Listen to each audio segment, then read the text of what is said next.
21st meeting of the Energy and Environment Committee. Mr. Prieto, let's go ahead and take item number 1, please. Certainly, Mr. Chair. Members, item number 1 relates to CAO, Bureau of Sanitation, Board of Public Works reports relative to the Staff Resources Plan for the Zero Waste LA Commercial Multifamily Franchise System. Now, Mr. Chair, members, this matter was continued from your December 3rd meeting. We have the reports on file as well as staff present. Very good. Mr. James, come on up. And Mr. Hirano, come on up.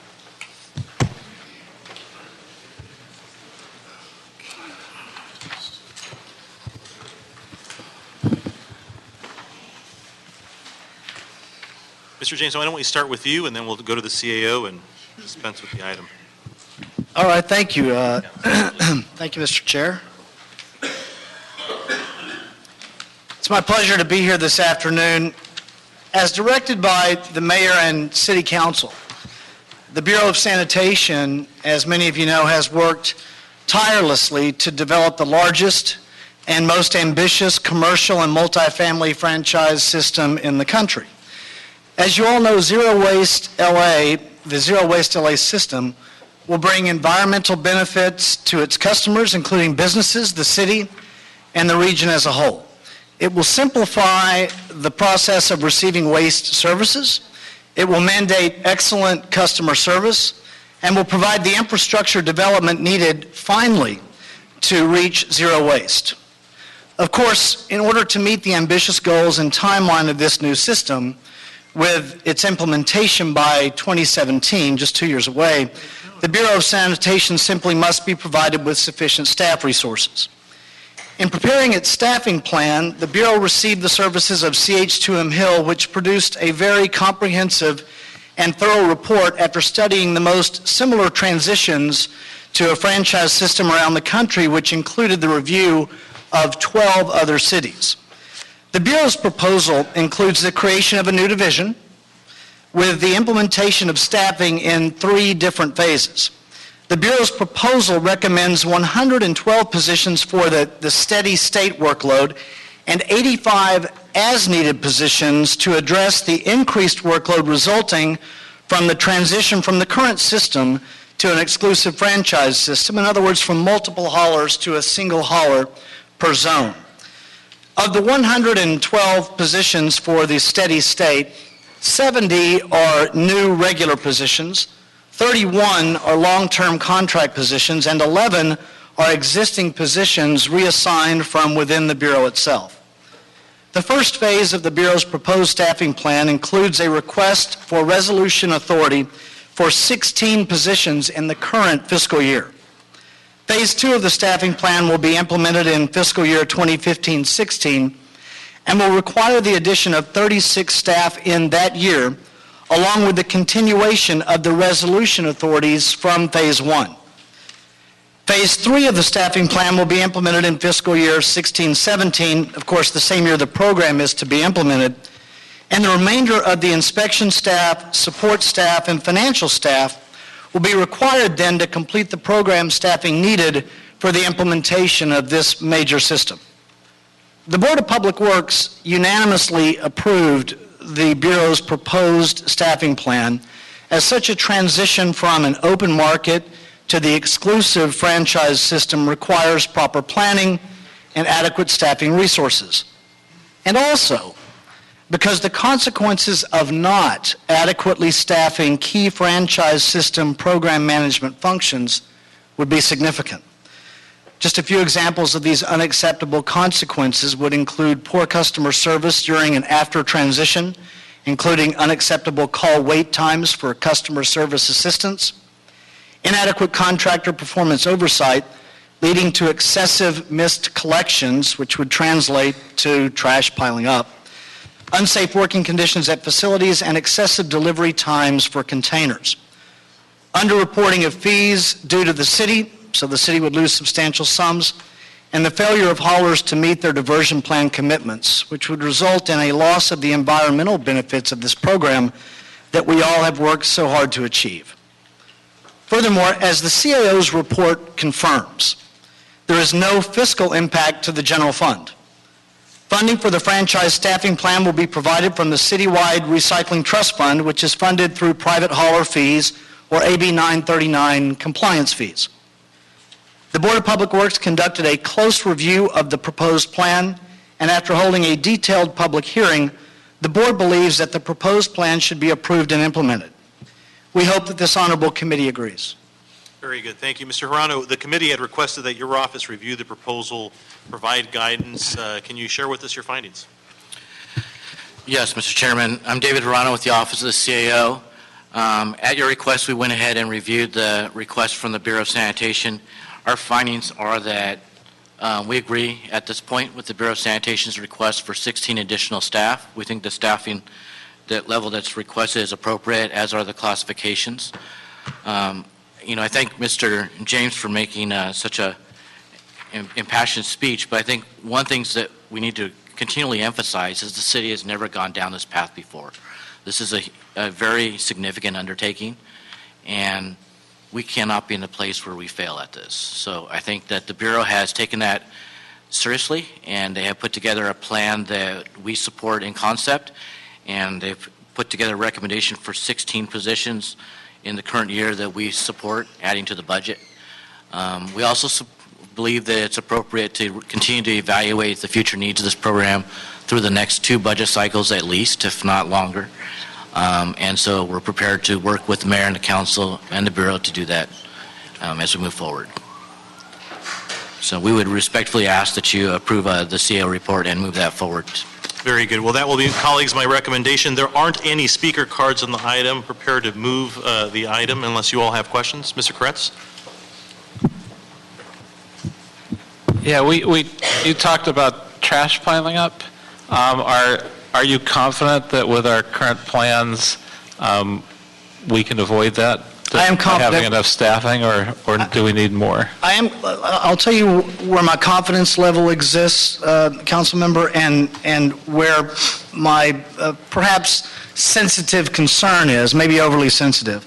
I'm confident, as the Bureau is, and the Bureau made clear to us, that the current staffing plan, if implemented, we will be able to avoid the consequences that I referenced earlier. Where I'm concerned, a couple of things that, respectfully, that the CAO referenced in the report. The term evaluation in the future budget, I recognize that we're not doing those future budgets today. And so there will be such an evaluation. What I don't want to do, though, or what does concern me, is that we step back into, in those future budget years, starting the process over again. The work has been done on the implementation plan. We will only know more information as time passes. So while we can certainly tweak the plan and perfect the plan, I am concerned that there's, what I'd like to avoid is that we backtrack because of the use of the word evaluate in the CAO's report. I recognize, though, again, that we're not doing those budget years today. And I have to admit, I've had some of the same concerns. One that I know the CH2M Hill report suggested more staff. I don't want us to be caught flat-footed by not having enough staff and replaying some of our DWP problems that we've had.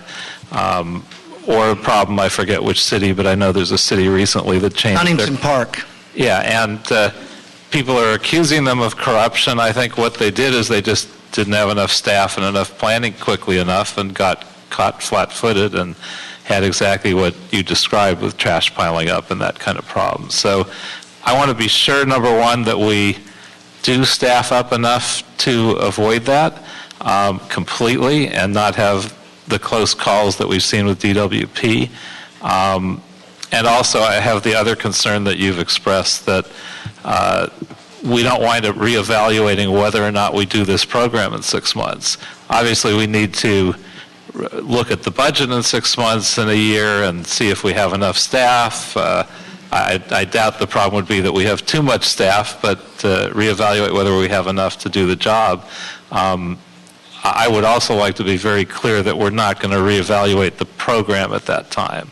I mean, we've been doing this for 5 years. I don't think any of us plan to spend 5 years setting up the program and decide 6 months into it we're not going to do it. So if there's any lack of clarity, certainly on my part, I think 5 years from the implementation of the project, we can look back and see if it worked as we expected, but I wouldn't give it half a year and then reevaluate it. Councilmember, when we refer to evaluating as we move forward, we're not referring to going back and reliving the decision that the council made to franchise out this particular sector of the trash or refuse collection industry, nor are we referring to how that's done. All we're really talking about is the staffing levels as we move forward, which staff, how much staff, whether it's staff versus contract, where they're housed, but a lot of that is going to depend upon the documents that are yet to be produced by the Bureau. The 16 that we're in agreement with the Bureau on are the people that are going to need to produce a lot of that detail and produce a lot of that framework as we move forward. For example, the number of field inspectors and some of those level of details, maybe the number of people accepting phone calls, are going to be things that are going to be determined at a future date based upon the structure of the franchise agreements. But the fact that we're going to have people responding to phone calls, we're going to have people doing field inspections, responding to customer complaints, that's all well and good, and the department has identified that, and we agree, we need people to do that. We need those major functions staffed up. The question is, what's the level? And as we move forward and we get better definition to the franchise agreements and we have a better sense of exactly what's required, we'll be able to make better decisions, not just our office, but the city in its entirety, yourself included. And I also think that, we are fooling ourselves if we think that we're going to go ahead and make staffing decisions over the next 2 years and that's going to be it. I think this is a program that's going to require some adjustment year to year or for the next 15, 20 years. And we're going to be looking at this constantly, determining if we have the right people, the right skill sets to deliver the service that we want to deliver. So this is going to be an ongoing evaluation. The goal is to implement this successfully, and the goal is to achieve zero waste and to provide a high level of customer service that nobody will have an issue with, and to do it in a way that brings honor to the city. And I think the Department of Public Works and the Bureau of Sanitation are off to a good start, and we're here to help support in any way we can. Well, I hope we can move really expeditiously. Otherwise, if we come up short on our timeline, I think we could have the worst case scenario that Mr. James described. And I hope that if we see that we're short on staff, we don't act penny wise, pound foolish, and we, at whatever points we see that, don't wait for an evaluation the following year, but really jump on it, because I think we foul any element of this up, we really set ourselves back quite a bit. So let me address your comment about moving expeditiously. As we all know, there are two processes in the city that we would all like to improve in terms of speed. One is our contracting process, and two is our hiring process. Now, both have very sound reasons for all the hoops that people go through, but the succession of hoops in each of those processes seems to take a lot longer than a lot of us are satisfied with. So in recognition of that, if you want to see this continue to move efficiently, we're going to have to, as a city, continue to focus on those processes. In recognition of that also, we've put in here some instructions, recommendations that we request from you to help the personnel department and us and others focus on how do we improve the hiring process in particular to make sure that resources are provided in as efficiently a time frame as possible. So if you approve our report, that would help us in that process. Very good. Thank you. Mr. LaBonge. Thank you very much. I just want to thank you, Mr. Chair. I just returned from the John Farrar Building, the Department of Water and Power, 111 North Hope, and visited their call center. Several months ago, it was 59 minutes from that phone. Today, it was 29 seconds. Why? Because of the great work at the DWP and Marcy Edwards and staff, where they've adjusted this, and they hired people. They hired people. When we have resources, we could do the job. And I just want to let you know and thank you for your leadership, because you were there right in the beginning. and it's a tremendous improvement. So, question I had for Public Works here, because I just came from a call center, is there going to be a call center on this? There is. The call center is referenced in the board. Who's going to do the call center? The call center, some of it, what's that? Sanitation. But why should we do it? Why don't we have AAA Sanitation of West Los Angeles do it? Why? I think we should, I'm just thinking, if they're the guys and the women who are picking up the trash, why should we not be the second level of complaint? So, hi. Hi, Karen Coca, Bureau of Sanitation. In response to your question about the call center, one of the items that's going to be a critical make or break for this program is the customer service. And that is for someone to pick up the phone and be able to respond to issues as soon as possible for the constituents. That's the most important thing, I think, is getting that feedback and getting their problems taken care of.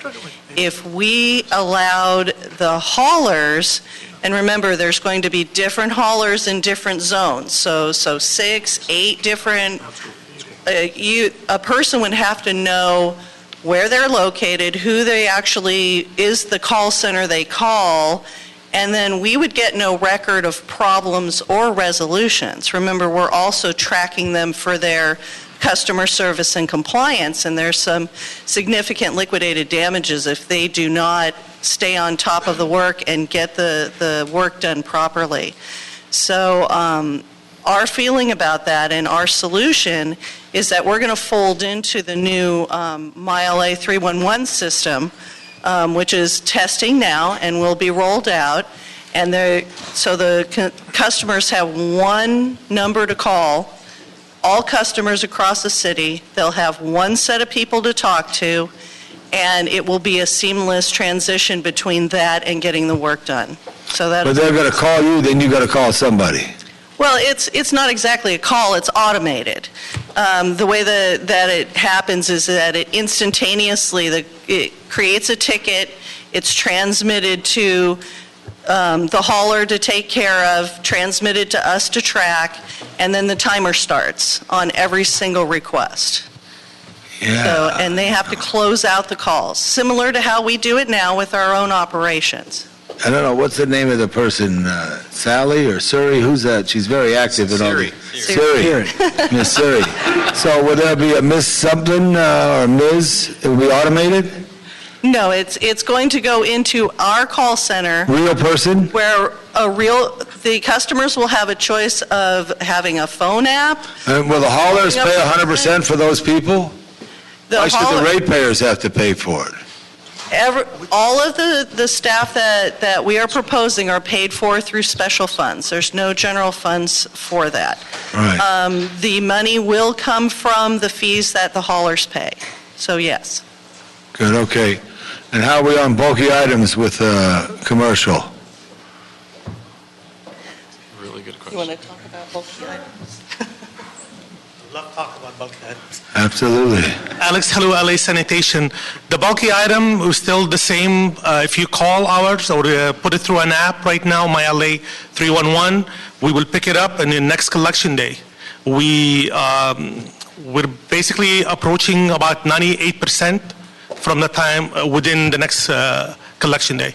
What happens in an alley, a lot of things happen in an alley, but sometimes people dump in an alley. And then there's a problem where you call, Mr. James, you call street services, or you call sanitation. To the public, though, a bulky item is a bulky item. Well, I think that what happened in this last budget year, and this committee approved us back in November of 2014, was the Clean Streets program. The Clean Streets program, we started on November 17 of 2014, and we've been targeting highly impacted areas in the city. We've been working with every council office. We have seen huge improvements in multiple council districts. Right. Our plan is still being reshaped and fine-tuned, and we think by the time we come back to this committee, as was directed last time we were here, is that you will see significant, tremendous change across the entire city. From the harbor to the valley, we are targeting a lot of the... From Stillmore to San Pedro. Absolutely. Sylmar is his district. So it starts in his district. Okay, Chairman, last question that I just wanted to answer on this issue here. With all that here, it's very key that we're doing right, because I wasn't 1,000% behind this. I know there's a lot of people. Trash is very personal. So you blow this, it really falls back on the mayor and the city council and the Board of Public Works and the department. So we must do it right and step up that educational program, because when is it supposed to be implemented? The franchise? Yeah. In 2017. 2017. So you got to start now and just doing that. Thank you very much. Thank you, Mr. If I Chairman. could put a finer point on Mr. Labange's, I think, inquiry in terms of sort of bulky items. So, one of the sort of objectives to all of this is to make sure that we're limiting the amount of truck traffic and reducing emissions and this sort of thing. So on the bulky items, will the franchise areas also have a provision to ask the contractor to do bulky item? Because it's been my experience in multifamily residential areas like North Hills, for example, the bulk of the bulky items, sorry for that, end up sort of happening in those areas. And so a concern that I've got is the frustration that the constituent may or may not feel. They call in a bulky item, and if it's going to be the sanitation department picking those up versus a truck that presumably has sort of already got a route there, are we going to find ourselves sending multiple vehicles to the same sort of franchise area to deal with bulky items? Will that be part of the sort of RFP process, to have a component that if they pick up, they're doing multifamily, understanding that trucks are sort of an issue here too, because you've got to have the right sort of equipment for the job. But if you're doing multifamily and there's a sofa there, are they going to pick it up, or are they going to wait till somebody calls 311 to come and get that bulky item? Right now, the way the RFP was sent out is that the bulky item will still continue to be used by the City of Los Angeles Sanitation Department. We are the ones who will be going out. When we're looking at the trash trucks, I mean, we have experience. We service 750,000 customers every single week. When the truck is going out, it has a limited volume inside it, what you can pick up. So if a hauler is going down the street, they're really more efficient picking up the apartment buildings, picking up the trash, because the compaction rate on a truck is about, let's say, 10 to 12 tons. Once you start putting bulky item in, now you're reducing the volume from 12, 11 tons, depends whether you have 3-axle, 4-axle, down to about 3 or 4 tons.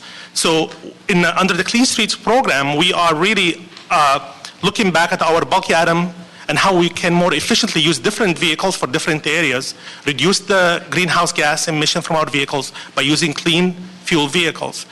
I think we'll be going backwards if we let the hauler go back into these areas, because now they won't be able to finish their routes because they pick up stuff along the way. It's not the most efficient way of doing it. So, Mr. Labange has a question on that. Yeah, will they be required to notify? I'm AAA hauling, and I have the greater Wilshire area, and I go down and I see a bulky item. Will I be required to notify you? If you don't want me to pick it up because I'm AAA and I got to get my compaction of 10,000 tons, whatever it is, will I be required? Can you require them to notify you?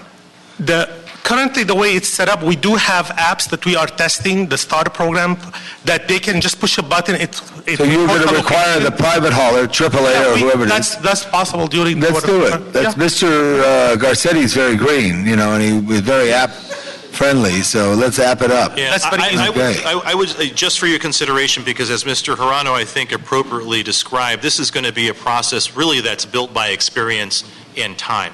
Right. And so to me, I sort of see the quantified measure sort of challenge here, that maybe, just talking out of the box here, instead of having two different sort of response times to the same sort of locations, maybe there's a way for us to start building into these contracts the ability to sort of have more efficient pickup and having a second truck sort of finish the routes, because the compaction becomes an issue. I can tell you right now, on the 1st and the 15th in North Hills, that we will run out of space every single time we send 2 trucks to do cleanup. So if we're on route to do multifamily residential, maybe we start thinking a little bit differently, where part of these contracts going forward include multiple vehicles to the same place.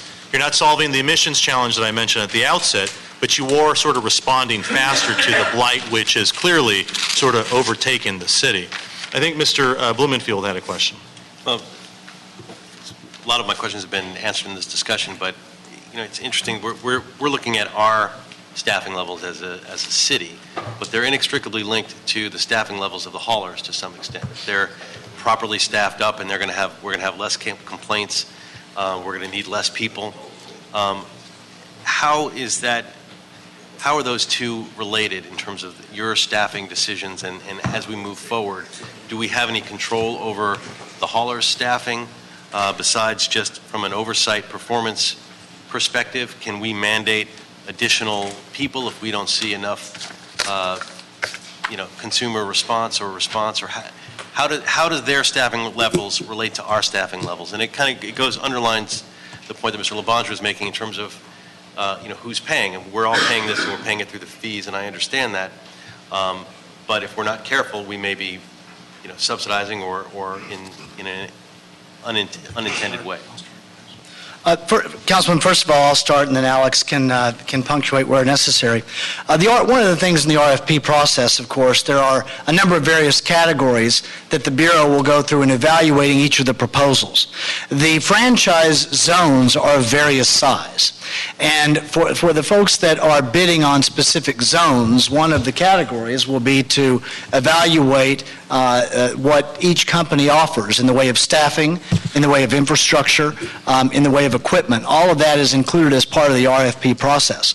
Alex, you can add what you want, but let me go back while talking about the RFP to something that Councilmember Fuentes mentioned. The RFP also provides, and through the RFP, there are many, I would say just off the top of my head, between 30 and 60 additional services that are potentially available to the customers from each individual hauler per se. For example, if you want your bins cleaned every week, that's something that for an additional $5 a bin or whatever the circumstance may be. That pricing structure is all set forth in the RFP. The RFP is very detailed in offering those additional services to be very full service to the customers in the city of Los Angeles. So I digress a bit from your question, Councilman Blumenfield, to reference what Councilman Fuentes asked. But Alex said regarding the staffing levels, that's something that the evaluation process will take into account. Anything you want to add to that? Councilman, thank you. Commissioner James explained it in the beginning of his statement. We really hired the company who has a world leader who looked at how it's been done in other places and what the resources that's needed for us as a city to manage the number of accounts that we have to deal with. We have to deal with 63,000 accounts. That's more than 8-9 cities in the U.S. put together. And so we relied on CH2M Hill to come with a plan. The 112 positions that they have requested, they told us that we need. Really, their interest is only one thing, is to make us successful. And the 112 positions, I believe, are adequate for us to implement the program, to successfully monitor the performance of the haulers, also be able to respond to the customers, whether through emails, apps, phone, whatever it takes. Those 112 positions are adequate, in my opinion. But I also asked Karen, who really wrote the RFP, and can tell you detail by detail how we looked at what we compared with other cities who have done successfessly, what were the mistakes that they made. We try to avoid them in this one for the city of Los Angeles. I think what would be helpful, because I want to make sure that we're sort of not mixing our messages. We heard distinctly that evaluation is necessary to figure out how to be effective.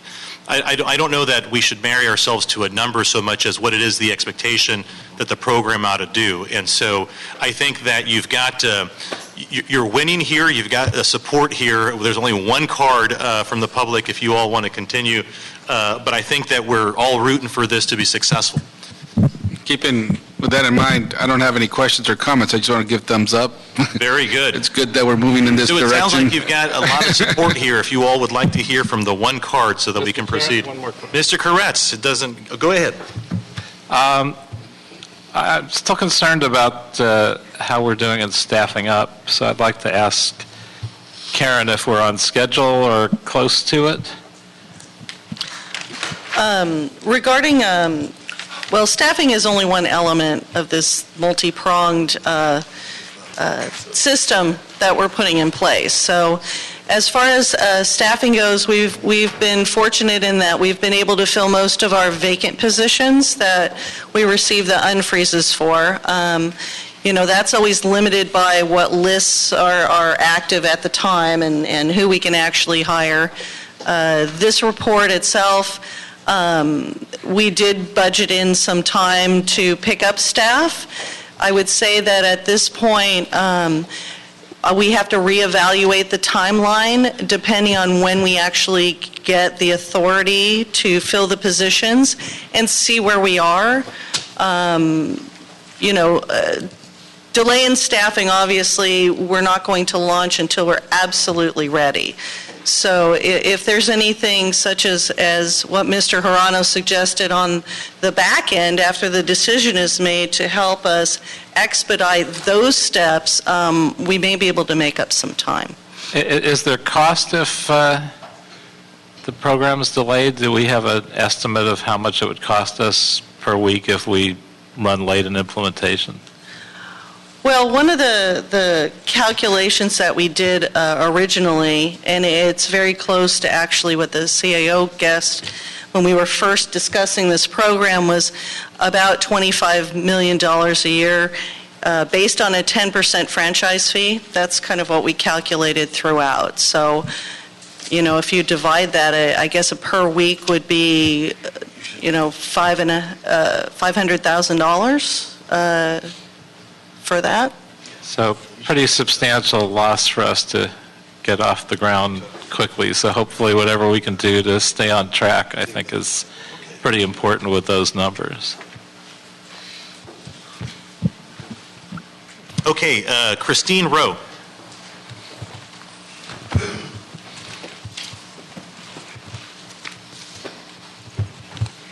I'm Christine Rowe. I'm a former member of the West Hills Neighborhood Council. I was their Environment Committee and Public Health Chair. And I'm going to say something slightly off topic because it kind of went off topic. Well, I'm sorry, but it's you have to sort of stick to the item. But when you hear what I say.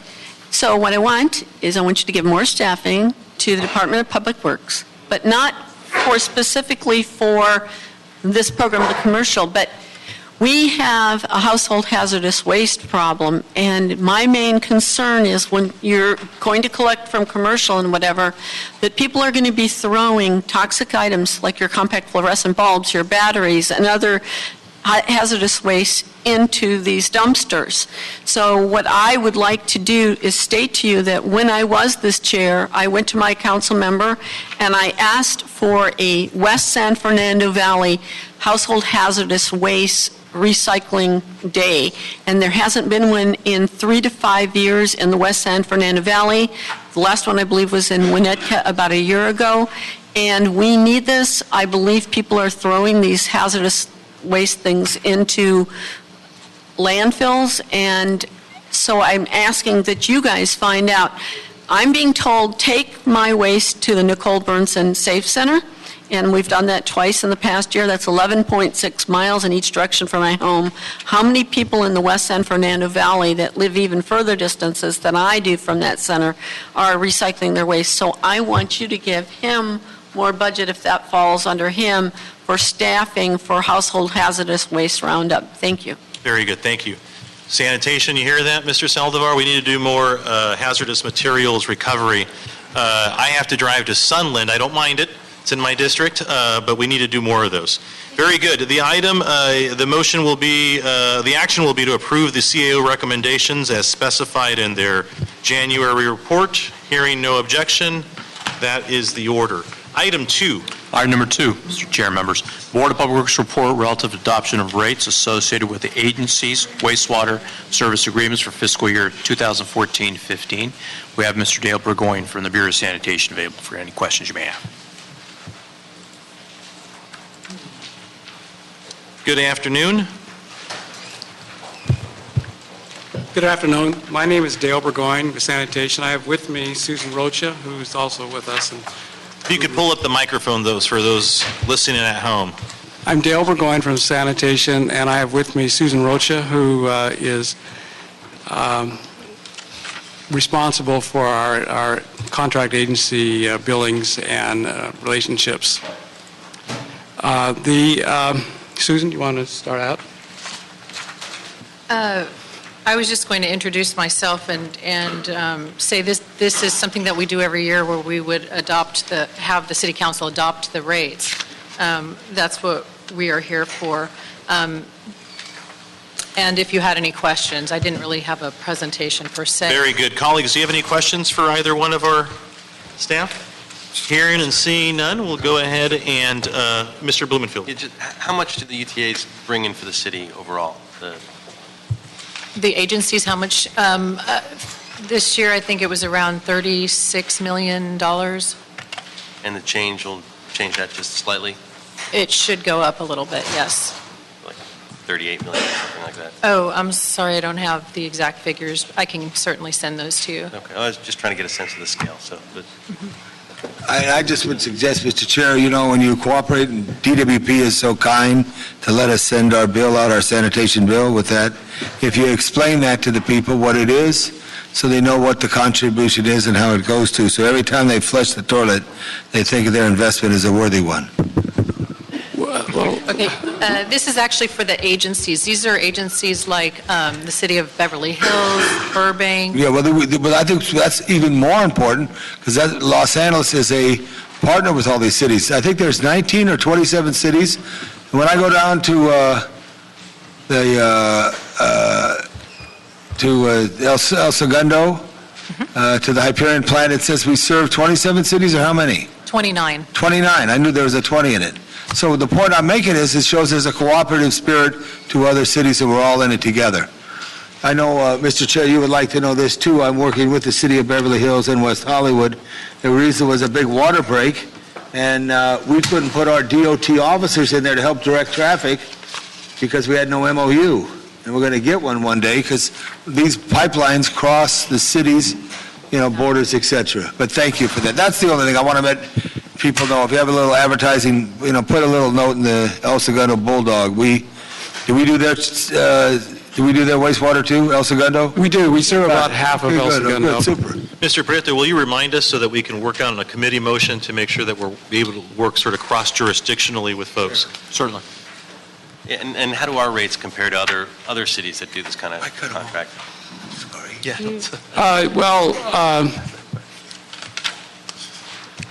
I don't know the rates per se in Glendale or Burbank and the other cities we serve. I think that generally our sewer service charges are competitive with others. Perhaps a little bit more than they are in the county sanitation districts, but generally they're competitive. Very good. Colleagues, hearing and seeing no other questions, the item is deemed approved. Thank you very much. Thank you. Let's go ahead and take items 3 and 4 together, but what I'd like to do is have the public comment first so that it can inform the conversation. So I have combined your cards here. If we can have Christine Rowe, Miguel Luna, Connor Everett's, your E's look like R's. Come on up to the center table, and Finian Makepeace, please. You're not speaking on 3 as well? Okay. Well, we're taking 3 and 4 together. So come on up and talk to us about... Yeah, we'll take all the public comment on both of these, because we're going to have a good conversation on turf and artificial turf. Go ahead. Christine Rowe, Honorable Chair and Council members. I am Christine Rowe, a former member of the West Hills Neighborhood Council, as I said to you previously. I want to speak in support of modifying the cash in your lawn program to allow customers with dying or dead lawns to receive the turf removal modification rebates. I brought with me an email from LEDWP that shows that LEDWP employees came out to measure my lawn in the fall of 2010. We learned then that the LEDWP would not pay for areas where grass had already been removed and replaced with decorative rock. For 2 years, we turned off our electronic sprinkler system and allowed our grass to die. It would have come back each year with the winter rains. Last summer, we paid an irrigation contractor to reroute our sprinklers to put in bubblers for established trees and decorative plants. We paid our gardener to weed the lawn so that area was so it was bare dirt. We were ready to put in barrier cloth, but because of the heavy rains, we have grass and clover and everything coming up now. One of our neighbors tried to do this program, and because they had a dead lawn, they have reseeded. So what I'm saying to you is there should be mechanisms in place that allow you to do part of a lawn. It's very expensive to buy decorative rock, and also, as I said, we've done everything to follow the city's plans for water restrictions, to not water grass, just establish trees and things, and so I'm asking you to support this program. Thank you. Very good thing. Mr. Luna. Good afternoon, everybody. Miguel Luna, Urban Semillas. So our low-income communities already have a hard time purchasing low-efficient cars. So we've been left out of that. We have a hard time putting solar panels on our roofs. So we've been left out of that. And now we have our lawns that have gone brown in low-income communities. I'm talking about Bowl Heights, the San Fernando Valley, South LA. And we have a hard time accessing those programs. I think that, you know, when we have brown lawns, they're not conducive to the environment. You know, just brown lawns alone don't attract butterflies and the birds to make a good ecology locally at the micro level. It's very hard to access the rebates. You know, our lawns, our front lawns for Latinos specifically, people of color, it's a sense of pride. You know, these are our front lawns. This is how we come out, we talk to our neighbors, we communicate. So it's not an easy thing to do to let our lawns go brown. And we have. And yet we're being penalized for doing that ahead of those that we are currently begging to please turn their green lawns into more native landscape ones. So all I ask is that you be considerate. You know, growing up, my mom, that was one of the things that always resonated. Mijo, you have to be considerate. So I think this is a bill that's considerate of the ratepayers, that can improve the relationship between the Department of Water and Power and the ratepayers, so that when it comes time to say we need a little bit more of your money, you're talking to people that you have a good relationship with. So I ask that you please be considerate and support this resolution. Thank you. And, Mr. Chair? Yes, Mr. Can I ask you a question? And if you could just be a little bit more specific about how low-income people do not have access to this particular program. I can. Thank you for asking that. Sure. So to access these rebates, you have to go online. That's the one thing. So you have to have internet at home, and you have to have a computer.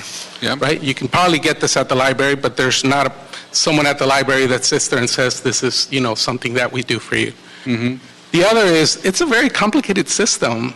You have to be able to measure your lawns. You have to be able to be very specific to submit the paperwork of what you want to do. You have to be able to draw. You sort of have to be a landscape, sort of a micro landscape, you know, a pseudo landscape architect to qualify for these things, or have friends that can do this for you.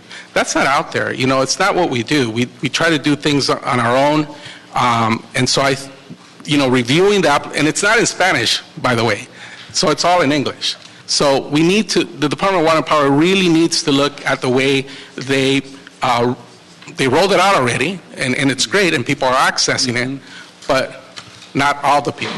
And there's a disparity in who's accessing these services. Thank you. Well, I think we've always made it a point as a city in any outreach that we do to be bilingual, if not trilingual and multilingual.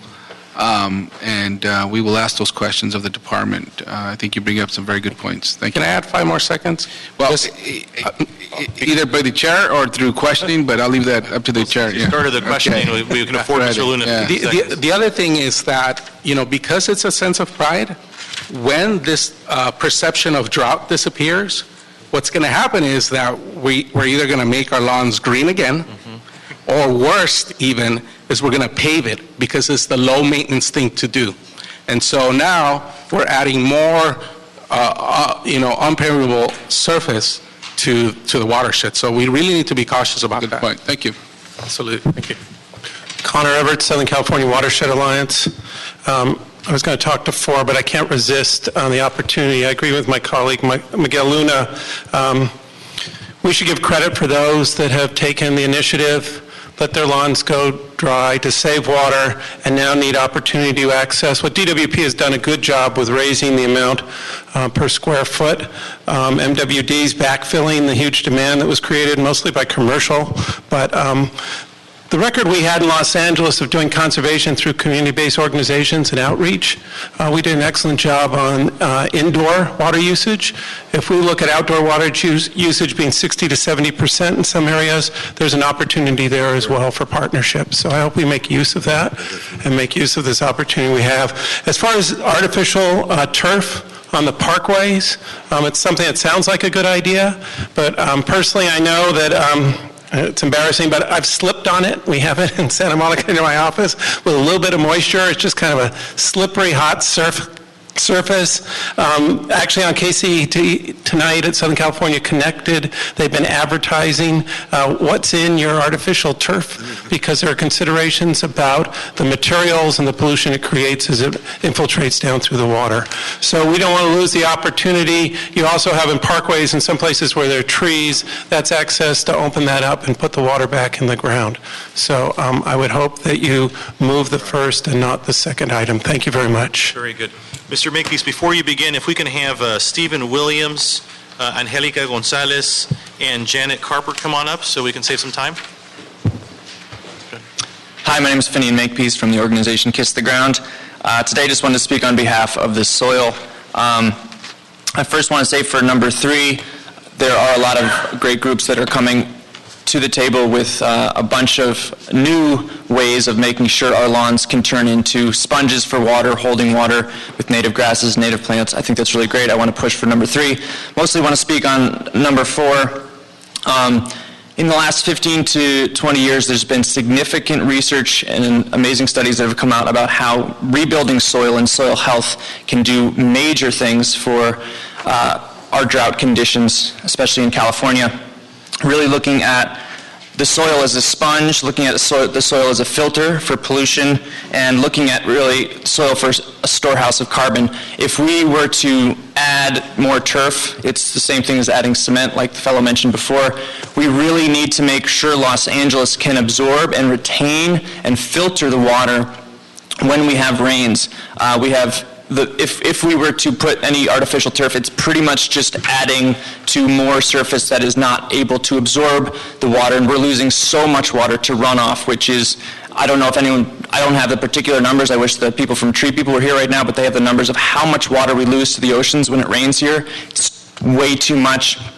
The more water we retain, the more healthy our city will be. So I really want to push for making sure that number 4, though it seems like a great idea, I get it, for saving water to cover with turf, in the long run it's actually much, much worse for the actual climate and the health of Los Angeles and saving massive amounts of water. So I would like to propose spending more time and more research on how the city, along with groups that are rebuilding the lawns, can look at adding organic material such as compost from the city back to the city's lawns, and it's just increasing the sponge of the soil. Thank you. Oh, okay. Hi, I'm Steve Williams. I chair a program for Surfrider Foundation called Ocean Friendly Gardens, which basically facilitates infiltrating runoff from residences and commercial businesses to into the gardens to be uptaken by the plants, thereby reducing runoff pollution to the ocean. So as I'm a surfer and I'm also a biologist, so I'm the guy in the water at the end of the pipe, but I'm also studying this stuff and researching and monitoring. Anyway, I just wanted to say a few things about, well, first of all, number 3, yes, I and we support giving the rebates to lawns that have already been allowed to go brown. I think that's definitely recommended. Number 4, for the synthetic turf, against it. And the problem is with it may save water. It may be saving more water than regular turf, but we really support the watershed approach and infiltrating runoff and increasing soil biology, as Finian mentioned here. It's just so many more pluses going for it. And we're trying to correct now some of the mistakes we made in the past by paving our streets and waterways and channels completely and trying to allow more things to infiltrate, reducing stormwater runoff. And this doesn't help. This actually exacerbates the conditions. So my vote is to actually not allow rebates for synthetic turf at all. And I think I have a lot of support in the local nonprofit environmental communities here for that, because as the synthetic turf actually breaks down, it does turn into microplastics that make their way to the ocean, adding to the plastic soup that we all know is, swimming around out there, that I'm swimming around with when I go surfing. And so thank you. Hi, my name is Angelica Gonzalez. I'm the Conservation Program Manager for the Sierra Club here, the Angeles chapter. I am here, the chapter has not taken, and this is for item number 4, has not taken a position on synthetic turf, but we also have not also recommended it. In San Francisco, there's a lawsuit going on with the San Francisco chapter urging the city to take more precautions on selection of this turf because of the toxicity levels and the children getting sick playing on the soccer fields and even in residential areas. Another concern from a lot of the members is that the artificial turf gets really hot and dirty during the summers, so that causes people to wash it a lot, then adhering to excessive use of water, which we're trying to conserve that. Another issue that has also been brought up is the toxicity, but we just recently had a sustainability forum and Matt Peterson spoke, and a lot of the residents were urging just the city to do a lot more regarding sustainability, and artificial turf, as mentioned here, it's just not very sustainable in the fact of absorbing water into our soil. Thank you. Hello, I'm Janet Carper with Citizens for Los Angeles Wildlife, and I really want to congratulate and express appreciation for these initiatives, which are aimed completely in the right direction. It's just the means by which the ends are trying to be met are really absolutely a detriment to the environment. And what I would like to give is an image of a coronary patient who's being offered a triple bacon cheeseburger. Our atmosphere, our climate is our life support, and it's almost on life support right now, so you can't give it that triple bacon cheeseburger. You have to give it what will support it, and native trees and shrubs, which are actually the right alternative, is also the easiest, perfect alternative. Unfortunately, AstroTurf and Councilmember Labange, I remember when the AstroTurf first came out, my dad told me about the Houston Astrodome when I was a kid, and we thought it was the neatest thing ever, that was possible, but that's an indoor use. Outdoor, the sub filler is ground tires. So all those chemicals do break down, they go into the soil, they go into the water. That's the basis of our food chain, both on land and water, is the microorganism. So you're just infusing poisons directly there.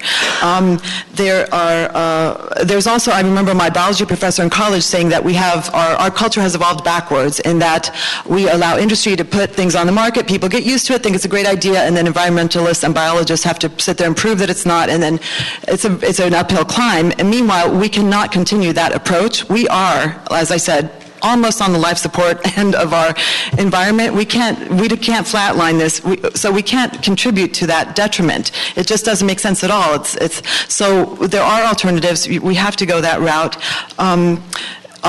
Just think deer wouldn't go near it. Nothing would go near that stuff. And have you ever tried to clean out your welcome mat? You have to have water. You have to do something.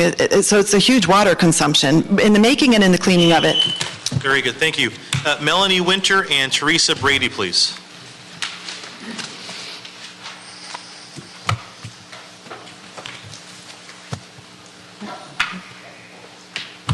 Good afternoon, gentlemen. I'm Melanie Winter, the founder and director of the River Project. I'm here to speak on both 3 and 4.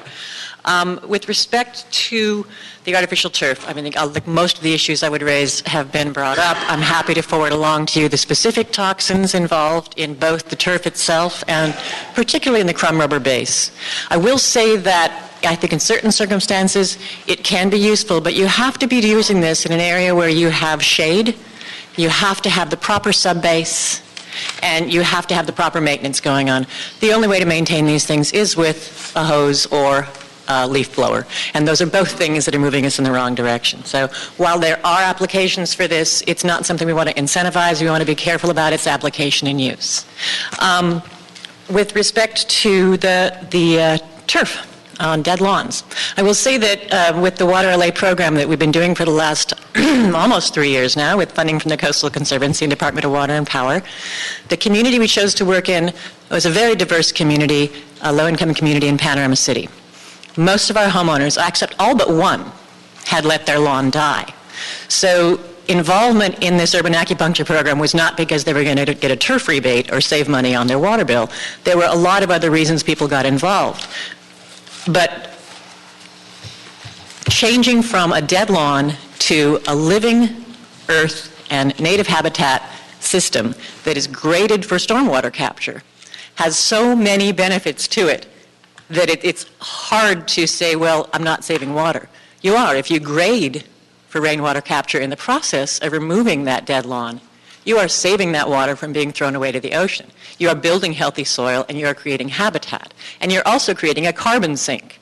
So if we're mindful of all the goals the city has to reduce carbon, to build local water supplies, and to make a healthier environment for our communities, if you can instead think about an incentive, an added incentive to grade for rainwater capture whenever you're giving a lawn incentive, give a boost for people to do the rain grading at that point in time, rather than in a couple of years coming back and asking them to manage stormwater on site. I think that's the direction we want to go in. It doesn't matter if your lawn is alive or dead. We want you to actually, you're going to get an incentive if you do this, and we want you to grade for rainwater capture when you take the trouble to remove your lawn. Very good. Thank you. I'm Teresa Brady, and I support Measure 3 and oppose Measure 4, or item, okay, I oppose, and item 3, I support it because it would allow water savings in the interim between the application and the completion of the application. I heard somebody speaking about that a few weeks ago, that she had let her lawn die while she was waiting for the application to get processed, and then she didn't qualify, and that was kind of sad. So, but Measure 4, I'm definitely against it. I'm just speaking on behalf of myself. A lot of people have already said a lot of the things that have to do with it. First of all, it doesn't really save water because you do have to wash it, and it shrinks if you don't wet it down in hot weather. It's also toxic, as you heard in San Francisco. There's a lawsuit because it causes cancer. It also has lead in it, in many of them. This may not be in all the manufactured AstroTurf, okay? And then other considerations are how much fossil fuel is used in the manufacturing of this AstroTurf. They make it out of plastic, and plastic is made from fossil fuels. They also use, manufacturing requires fossil fuels, and shipping requires fossil fuels. And so that there's a lot of global warming involved in making AstroTurf. Second, earthworms are harmed, probably. I'm asking, how much are earthworms harmed by trying to eat this plastic turf? I called Theodore Payne to find out. I wanted to talk to somebody I know who said that native plants and edible gardens very well complementary to each other because the pollinators need the native plants. It feeds them in the off-season when their vegetables aren't blooming. But they also commented that soil organisms are suffocated by AstroTurf.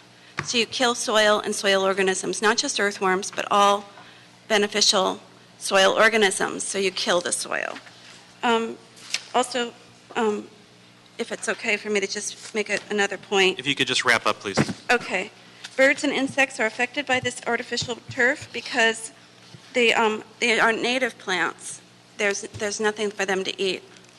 And native plants provide pollen year-round. Very good. Thank you so much for your testimony. If I can have the department staff come up as well as our ratepayer advocate. You mean DWP? Oh, not for this one. I'm sorry. Yeah, DWP did. Unless you want to, Mr. Pickle. But. All righty. If you could just sort of help us understand where we are in the sort of the programs. And I just sort of want to dovetail on what Mr. Weezar and some of the testimony from the public sort of highlighted, I think, for folks. The reason I wanted to introduce this motion is that districts like mine really do have a lot of pressure to sort of be early adopters of conservation. I think it's very much so the market signal that people get when it gets expensive for water and when it gets hot out.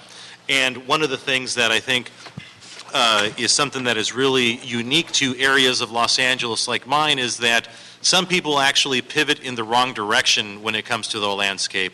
When they have the money, they cement over their front yard. And I think the public testimony really underscored the importance for water security and supply to really treat this as an opportunity to capture water as well as increase our supply by not using so much on grass turf. So that being said, let us know where we are, because we really do want to make it so that people can avail themselves of this opportunity to transform their little environment at home. Okay, well, very good. Thank you for this opportunity to come to you and speak to you today, council members. I'm David Pettyjohn. I'm the Director of Water Resources for the Los Angeles Department of Water and Power, and with me today is Penny Falcon, and she manages all of our water conservation programs. So we're here to speak to you today about both Council Motion 14-1400 and 14-1197-S1. The first motion, 14-1400, talks about how the dead and dying turf should be treated as part of our turf removal program. So just in way of background in response to your question, Chair Fuentes, we in 2014 experienced the third driest year on record in the city. This year, starting out, the snowpack statewide is only 29%. Our state water project allocation is only 15%, so our Eastern Sierra snowpack is no better than it was last year. So we're starting out this year with a very dry year. We're really looking for our water conservation programs, including the turf removal program, to really perform this year. We have a pretty robust conservation program already in place over the last 40 years. We're currently conserving about 110,000 acre-feet a year just based on the devices we've installed over the years that we've incentivized our customers to do. According to the mayor's executive directive, we've got a mandate to reduce water use in the city by another 20% by 2017. So very aggressive goals for the city's water conservation program. At the department, we see our turf removal program as one of the keystones to achieving those goals. Our residential outdoor use citywide is about 40 to 60% of our total city's water use, so it does make good sense to focus on outdoor conservation.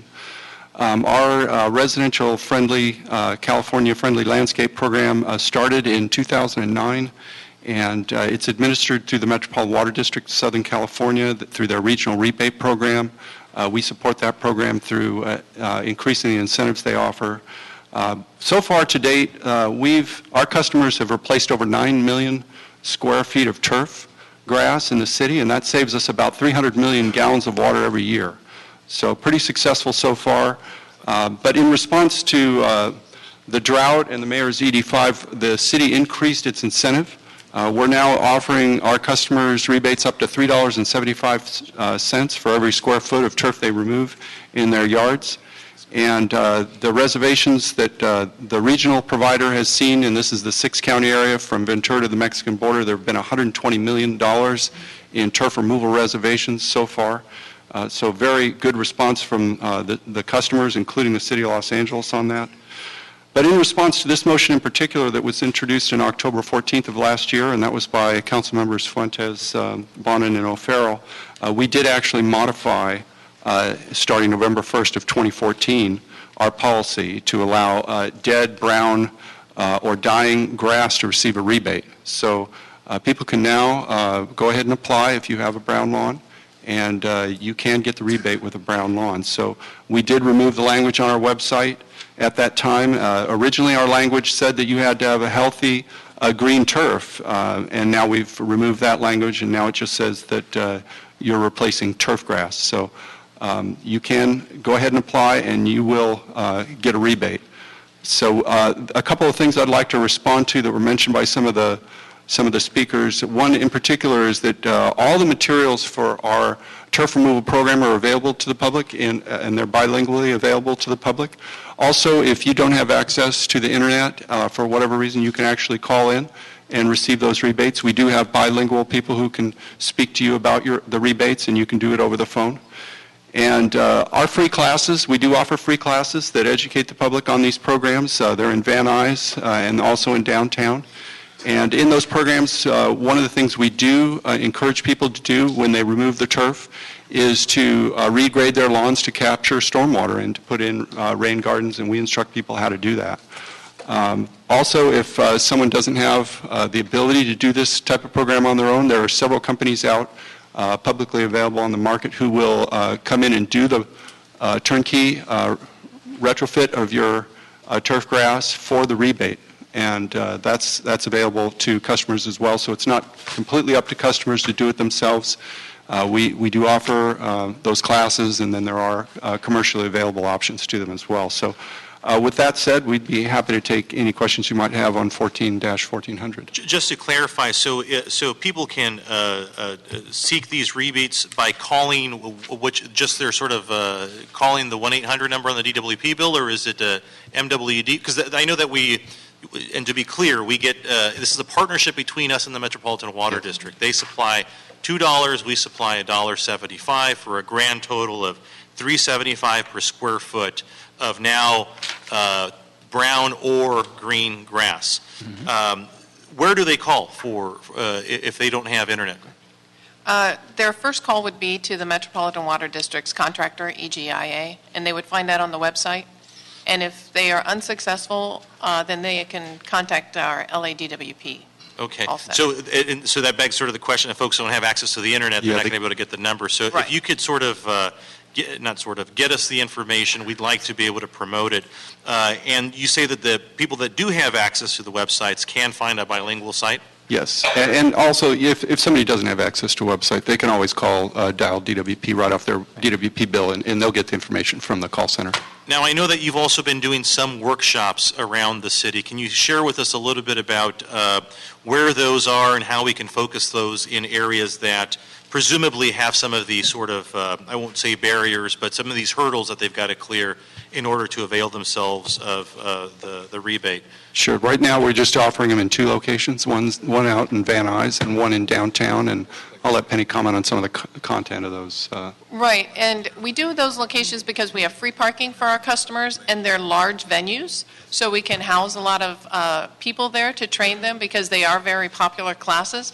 But we are available to move these classes around in response to requests or at some other locations. We also have some hands-on workshops that are being done right now through a grant program that we did, and that's where a group actually from the class, somebody would volunteer and say, hey, I want to volunteer my house and do it. And actually, their neighbors and friends would come and learn how to do the project. So what they learn in the classroom, they take out to a site and do that at that homeowner's site. And the idea is then everybody that attended that hands-on workshop would go to their house and invite their friends and neighbors over to do one of these programs and projects. And again, those are targeting not only tearing out turf and how to put in California friendly, but also how to capture stormwater, regrade, make your soil amendments necessary, and put in the right products and the right plants for the specific microclimate that you live in. Fantastic. And I was unaware of this sort of hands-on demonstration. So is that something that's offered at these workshops? Yes, they talk about them and try and get some of our workshop attendees to sign up for those, and we're trying to do one in each council district. It's a first-time pilot program. It's a grant that we did in response to the third year of the drought. Very good. Okay. Colleagues, questions? Mr. Blumenfield. So you get the rebate after you put in the drought-resistant material or before you put the material in? You get the rebate after. After. You log online, you apply, you submit some photos, you submit how much square feet you want to take out. You get, in about 2 weeks, the Met contractor gives you pre-approval if everything's in line and you've submitted all the materials. And then you have 120 days to do your project. And after completion of your project, you submit photos of your completed project, and then you would get approval. If necessary, you might also get an inspection. And it's kind of a random question, but when I did my front lawn, and I had already started killing the lawn, so I lost out on the rebate. But I thought, okay, I'll just go on Google Earth and show you pictures from the past. And there's a specific prohibition in the online site that says you cannot use online or internet pictures for getting the rebate. And is that still there, and why is that still there? Because so folks who are in that situation, I guess if you have a brown lawn now, you can get it, so it's not going to be as big a problem. Right. But I never understood why that was there when it's clear proof. You can't tamper with Google Earth, or the average person who's not a super hacker can't do that. Right. Why is that prohibition there? I'd have to check with Metropolitan Water District because it is a region-wide program, so I'll talk to them. I know there's they try and make it very easy for the contractor to approve the program and the project. So they want you not to take close-up pictures, step back at the curb so they can see your whole house and your whole lawn and know it's your lawn and not, your friend's lawn. And they do use Google Earth. Our staff also use that. They also have a way to look at your water usage. So again, even though your lawn might be brown or dead, we can look and see that, last year, 6 months ago, you were watering based on how much water you were using. It was a lot more than what's just needed for indoor watering, and that you did shut it off. Yeah, that's what I assumed you could do. In fact, I just Yeah. went on Google Earth, checked my own house. I did mine at the beginning of the summer. Google Earth still has the green lawn, even though we killed it during the winter and then replaced it. You should really have no problem in getting your rebate. So I already can't. I already missed the opportunity because we already put in all the plans. Right. Right. It's not about me. I'm just saying in general, why would that prohibition? Why couldn't people use that? That's the easiest way for someone to document their lawn, is through a program like that. Why? Yeah, we'll have to find out exactly why they're not allowing the Google Earth photos, but in general, there is a lot of gaming of this going on. There is $120 million of reservations that have been made, and the region doesn't want to incentivize, pay for people to put in new landscape when when they haven't been watering their landscape for 5 years. And so, it's really designed for those people who want to respond to the drought and do the right thing. It's not really designed for, ratepayers to subsidize people to put in new landscapes that have not been watering outdoors, any landscape, for years. Maybe on the other items, we're taking them both together, so that's the artificial turf issue. Or you want to stick to this? Yeah, one just so we don't, because I think what we could do is, I think we're getting close to I'll come back to this one. Yeah, and then we'll do that. But print out those Google Earth photos, Mr. Blumenfield. I don't think it's too late. I mean, if you all are using Google Earth to verify that the work got done, and you still have old photos up, I mean, you still have a green lawn for all intents and purposes. That's the logic, but I went through this not as a council member, as a normal citizen Sure. trying to do it online, and was very clearly told that no online pictures work and you can't use Google Earth, and once you've moved forward, and this is prior to you changing the policy, that you can't go back in time and get the rebate once you've killed your lawn. But that was before this policy. Well, we will, my intention is to hold this item because the idea here is that we really want to make this easier for folks. Yep. And if you're struggling with it, and I know you to be very sophisticated and qualified, I'm concerned. That being said, look, don't let my questions undermine my... We're doing it for Los Angeles, not for Bob. My super support for this program and for moving to the brown. I mean, it's great what we're doing on the rebate program, but we're encouraging this, and that we're now extending it to the brown. I was sort of asking nitpicky questions, but the underlying thing is I'm very excited about this program. So Thank you. Mr. LaBonge. Thank you. If Dr. Carol Armstrong of the Mayor's Office is listening to this committee, dike up the Los Angeles River, put in check dams all the way down the river. Do what you used to do. The Los Angeles Department of Water and Power at the headworks created the first dam there that pumped water out and went through the aquifers. It's very important to do that sooner than later. And the more water spread you have on the river now, the more will not go. And the more pollution that we could pull out. That's number one. Number two, you know what a step van is? It's a vehicle. Create a step van called DWP in the community. and drive into communities and go and start at Indiana and Whittier Boulevard, which is 6th Street, and start in Boyle Heights and go east and go through the neighborhood on Saturday and Sunday and have fine representatives and talk to the people and try to encourage them to join in on this effort. It's real important. It's a friendly amendment that you got $126 million? The reservations right now regionally are running about $120 million. Yeah, we'll take $200,000 and just have some people work on weekends instead of weekdays and go into the community and go door to door. It's an amazing thing when people start seeing their neighbors do it. I know in my experience citywide, there's some neighborhoods that you talk to one person, it's like talking to everybody. And you can find them by doing that. DWP of the community, you're in the community every day, you should do that. I think it's more not about the rebate, but about the reward in the long term of what we need to do as changing our efforts here. So I would just suggest those as you go forward strongly to have a program that physically goes into the neighborhoods in the flats so that people in a neighborhood that needs it more than anybody else, people who probably get Sunset Magazine will find their way. People who probably have sophisticated assistance will find their way, but to reach out in the community has been your aspect at all the time. Thank you. Mr. Koretz. Thank you, Mr. Chair. I'm a big fan of this program, as I think you know, and I help push MWD to kick in more to help make it happen. My only real concern is with the use of artificial turf.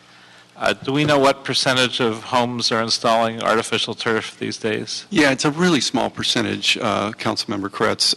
Of all the people that are taking advantage of the program, only about 5% are choosing the artificial turf option. And there are various reasons for that. The primary reason is it's a very expensive option. The California-friendly native plant option is a much less cost-intensive option for the customer. And do you know, or folks from sanitation know, what our current estimate is for what we're on the hook for in terms of stormwater compliance?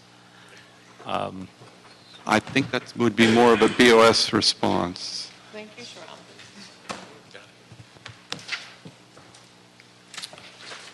Good afternoon, Shram Karagani, Los Angeles Sanitation. Councilmember, our estimate for 22 TMDLs that we have is estimated at $8 billion over the next 20 years.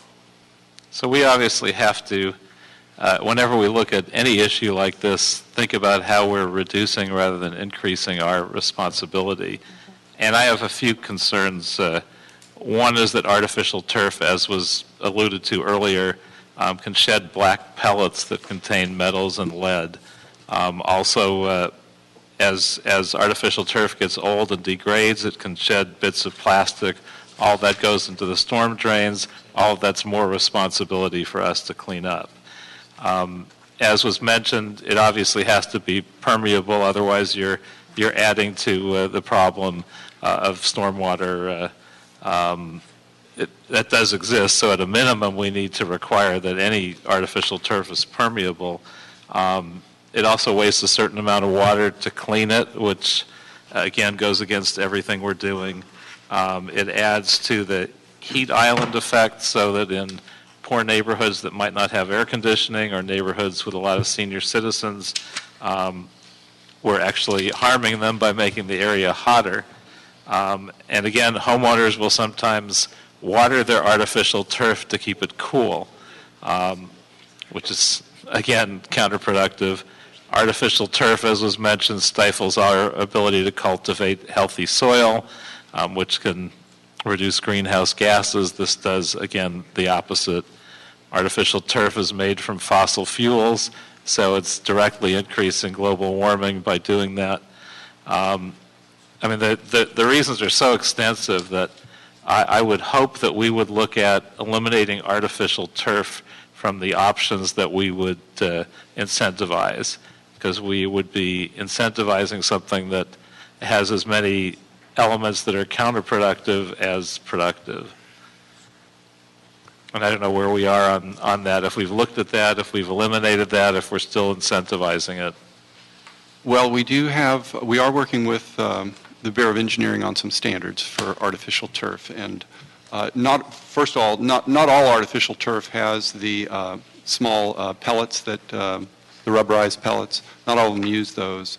The other thing that, as far as the standard we're working on, we are advocating for a standard that requires 30 inches of infiltration per hour on turf grass. So that would address directly the runoff issue. Also, we want to restrict the use of turf that has static charge and lead or dust emission issues, and also the use of heavy metals in the turf and other water quality contaminants. So we're working with the Bureau of Engineering on that standard, and it's currently in draft form, but we're trying to address those issues. The other thing I think it's important to know is that we don't actively promote artificial turf. We do allow it, but what we're really, and if you look at our website, what we're really trying to promote is the use of California-friendly plants, and we do that through our classes and things like that. So that's really where we're pushing, and we've noticed that and we're getting a pretty good response from our customers. Like I mentioned before, only 5% are choosing the artificial turf option. We think that'll continue. It's a pretty small percentage. A couple of things about artificial turf that I think are important to think about is that there are some long-term cost savings and maintenance savings for some of our customers. So we like to give, first of all, one of our standards that we try to give people as much choice as we can.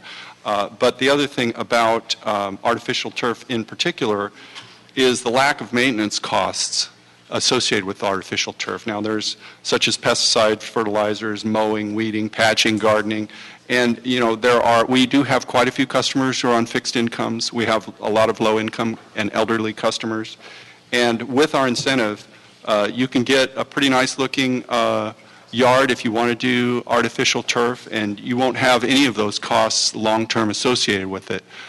So I think, that's one thing that we try to consider is that class of customer when we think about these type of options. Well, I'm glad to hear at least we're looking at the best practices, which probably eliminates about half the concerns. Yeah. I still think it causes more trouble than it's worth, even in the best case scenario. So I'm happy that you're moving to eliminate a certain percentage of the problems, but I personally would encourage you to completely remove this. I think there's, in terms of long-term costs, if people want to save money, they can just eliminate their lawn, and there's no maintenance costs.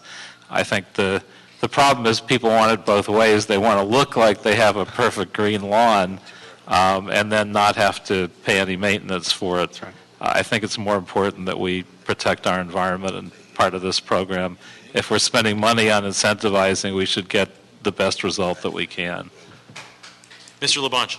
Thank you. So on 14, with the public comment, I would like to have the CLA to check with Cal Poly, Pomona, San Luis, USC, UCLA, get some input there. Also like our Recreation and Parks to come forward, because they've made many fields now artificial fields, and also Los Angeles Unified School District to come forth. And I believe the Hamilton Yankees, which won the city playoffs, has a new artificial turf field. Proud graduate of Paul Koretz there, and they had better speed with that, but I'm not sure. Unfortunately, they're still the only high school without any lights for Well, no, I know. Bring them in there. You're the councilman. Yeah, get some solar lights.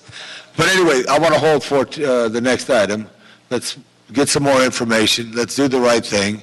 And I think everybody had some very good comments. I truly believe, though, we have to save more river water all the time as we can.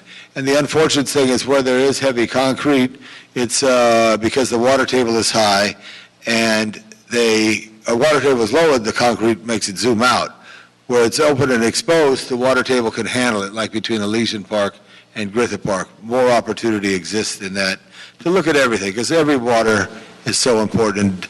Dave Freeman, the former general manager of Water and Power, wanted to go out in the middle of the night and turn on the East Valley Water Reclamation Plant, but he didn't. And then look what we're trying to do now, get that project going again. So hold that. Let's ask for LA Unified School to come in. They're different fields. I know you mentioned the AstroTurf. I'm trying to look for the public speaker who spoke about AstroTurf, but that AstroTurf is totally, it's several generations different now, and they continue to look at it.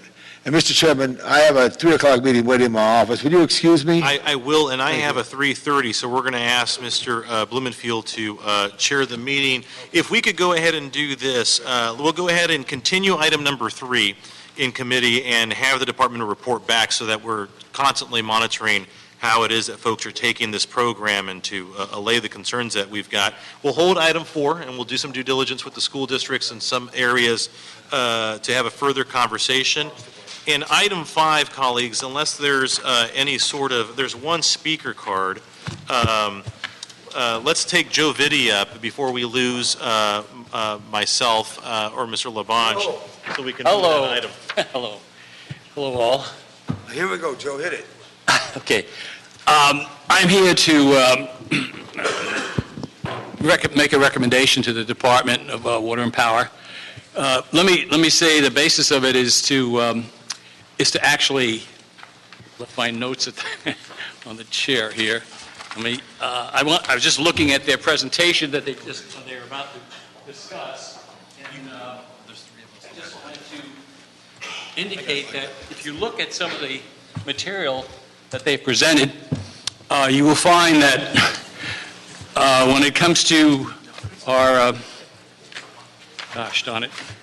Anyway, when it comes to the cost of power, what's that? Oh, Anyway, you're losing time here. No.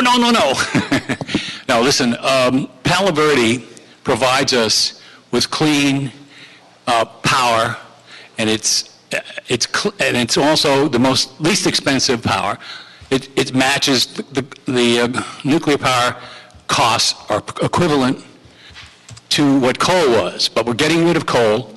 And if you look at some of the charts that are in the next presentation or this presentation, you'll see the increase in cost per unit of power that we're going to be seeing in the next 15, 20 years. It's going to be doubling. So, but power from a nuclear reactor is equivalent to coal. And what I would like to see, and the source of this power in Arizona, Arizona Power and Light Palo Verde Generating Station, is owned by a number of utilities. The department owns, Los Angeles owns 10%, Arizona Power and Light has 29%, and there are other utilities that are going to have the same challenge to reduce the amount of carbon that they have. And my recommendation is that that the department take some administrative, some responsible leaders of the LADWP to go talk to and get together with the other utilities in Arizona to see about whether or not the possibility is that we could add another 2 reactors to the 3 reactors that are currently there. It was originally designed for that. And if you're really truly looking to reduce the power, we're going to have an increasing, doubling cost. This is the only route that I see. And I know in California it's impossible, but when you're talking about building a plant in Arizona, and all the utilities are faced with this coal issue, that there may be a strong argument to make. Mr. Vitti, thank you for your comments. I think you intended, it sounds like to me you're speaking to the Integrated Resource Plan, which is item number 6. So we'll go ahead and, this is about the transfer of the money from... Okay, it was on this... Which is fine. So, anyway, we'll hear you. I think it's important. And let me just say one thing. President of Valley Vote. You've run over your time now. President of Valley Vote. Thank you very much. And I just want to say hearing and seeing no further objection on item number 5, we're going to go ahead and approve the ordinance transferring the money. Now we're in item number 6. Okay. Very good. Thank you.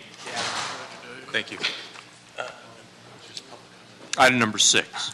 Board of Water. Actually, excuse me, DWP to present relative to its Power Integrated Resources Plan approved by the General Manager in December 2014. We have representatives of the Department of Water and Power, Mr. John Dennis. Good afternoon. I'm John Dennis. I'm the Director of Power System Planning and Development with LADWP. Today, I just want to give you a quick overview of our Integrated Resource Plan from 2014. I have 11 slides on one poster board. This is to summarize a very robust integrated resource plan. that is a roadmap for a very sizable power transformation process. The IRP, or the Integrated Resource Plan itself, is about a 500-page document that details out the next 20 years and touches areas of resources, reliability, renewables, regulatory compliance, and relative rate impacts. The Integrated Resource Plan is updated each year, and every even year is a highly public process that we do with a sizable amount of public outreach. On slide number 3, I'd like to just describe that outreach process and the participants that was unique this year. And in February, we formed the advisory committee for the Integrated Resource Plan in February of 2014. That included our facilitators from inside DWP, but also we had representatives from council staff. We had Martin Schlegeter, Andy Schrader, Christine Frey from the different council districts, as well as representatives from the mayor's office, neighborhood council, including Jack Humphreyville, Tony Wilkinson. The environmental community was represented with Sierra Club and NRDC, as well as some of our premier account customers representatives with LA Unified, Paramount Studios, Valero, the refineries. Our business community was represented in the process, Mary Leslie from the LA Business Council, as well as our academia representatives from UCLA, and then an observer throughout the whole process, our ratepayer advocate, Dr. Fred Pickle, and he's here with us today as well. The advisory committee met from February through the September timeframe, and then we followed with a public outreach program throughout various parts of the city to identify the interests and concerns with the LADWP's Integrated Resource Plan. And here's what we heard. Major categories of the speaking were related to natural gas usage, renewable energy, energy efficiency, local solar, and energy storage. And so there was an interest in some of these areas that are highlighted on this page, but I just would focus that there was an interest in an increase in transportation electrification to maximize our energy efficiency, to increase local solar, and to increase our renewable energy. So what was the outcome of this Integrated Resource Plan? In the transformation, there are some similarities from the prior years, but as well we focused on some new items. And throughout this, we see in this overall approximately 20 years future for us here at LADWP, the City of Los Angeles, the elimination of coal from our power supply. And so that's targeted by 2025 to reach 33% renewable energy by 2020 and then 40% by 2030. We'll talk about that goal in just a moment, about 40% or what that may look like in the future. Number 3 is to rebuild our coastal plants to eliminate the ocean water cooling and integrate renewables by 2029. So we have 3 generating stations that are along the coast, and we are in the process of that transformation to transfer those from using ocean water for cooling in the plants to a dry cooling or a different technology to eliminate that by 2029. Number 4 is to achieve a 15% energy efficiency by 2020. And then number 5 is the investment in our power system reliability program. And this is going to be essential as we look at the infrastructure and identifying opportunities for electric vehicle charging and growth locally for our renewable portfolio standard. So in that investment process of the power system reliability program, which is embedded in the IRP, there are some very specific replacement cycles for equipment. The pie chart just reflects our transformation and where we're going. So you can see from the green that we're going to a 40% renewable energy.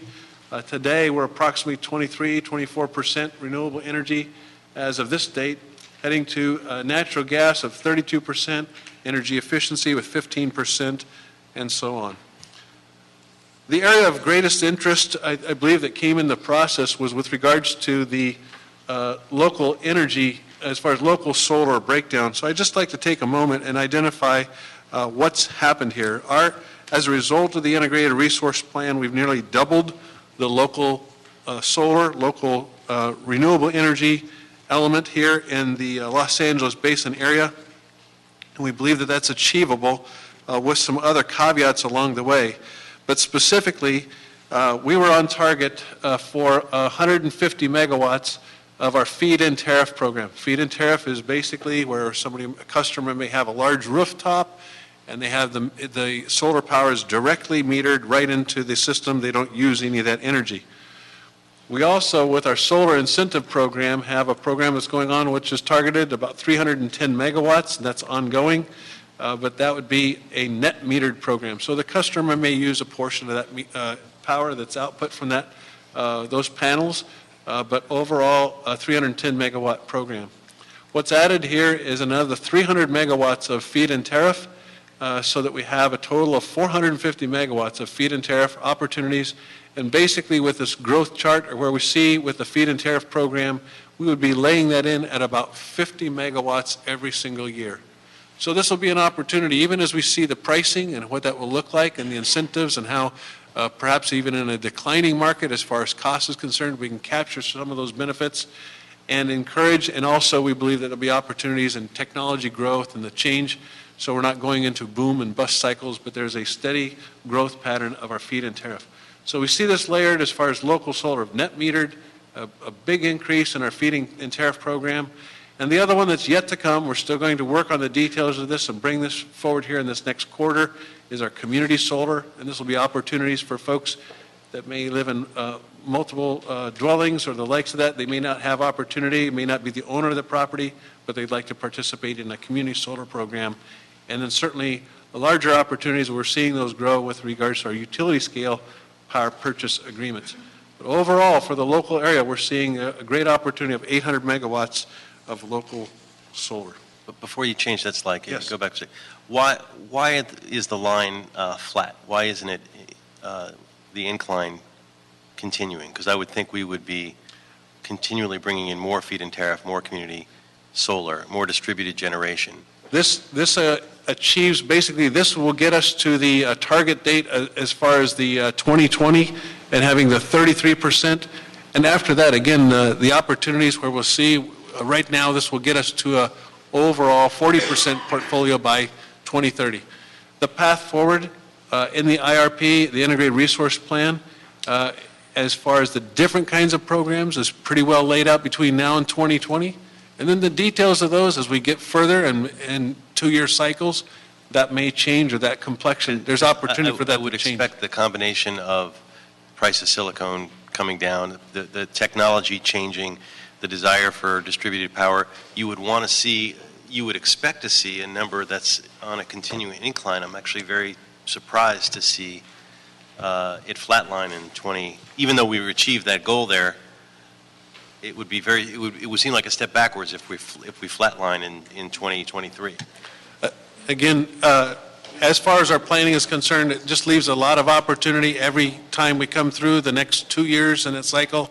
That may be that opportunity to do this, but basically this achieves or meets our overall renewable goal. The other one too that we've got to watch as we learn and grow, as far as, and we're doing some additional studies of saturation levels inside the LA basin and how much we can actually put into the system, and that's going to be as far as the fluctuations that may occur in local areas and how much we can put into particular areas. At this point, we feel very comfortable that we can hit this number of 800 in the local area, but we need to still study some more to see how much we can actually do and saturate communities with particular amounts of solar. So that still is yet to be determined, and we'll be studying that over the next 2 to 4 years as we kind of learn and grow, because there may be fluctuations, again, as we see with cloud covers. They do come in and they do cause fluctuations in the power output of these particular areas. I want to let them continue. You want to do it on this slide? Go ahead. Yeah, just actually wanted to back up what you already said. I'm sure the two of us and hopefully the council would want to make it clear that it's appropriate to flatline it if that's all the system can digest. But if the system can handle it, I think the political will is there to see more community solar and feed-in tariff and see that continue to rise and not to flatline in the way this projects. And if it means we meet and exceed our goals in renewables, so much the better. I think we'd love to see that.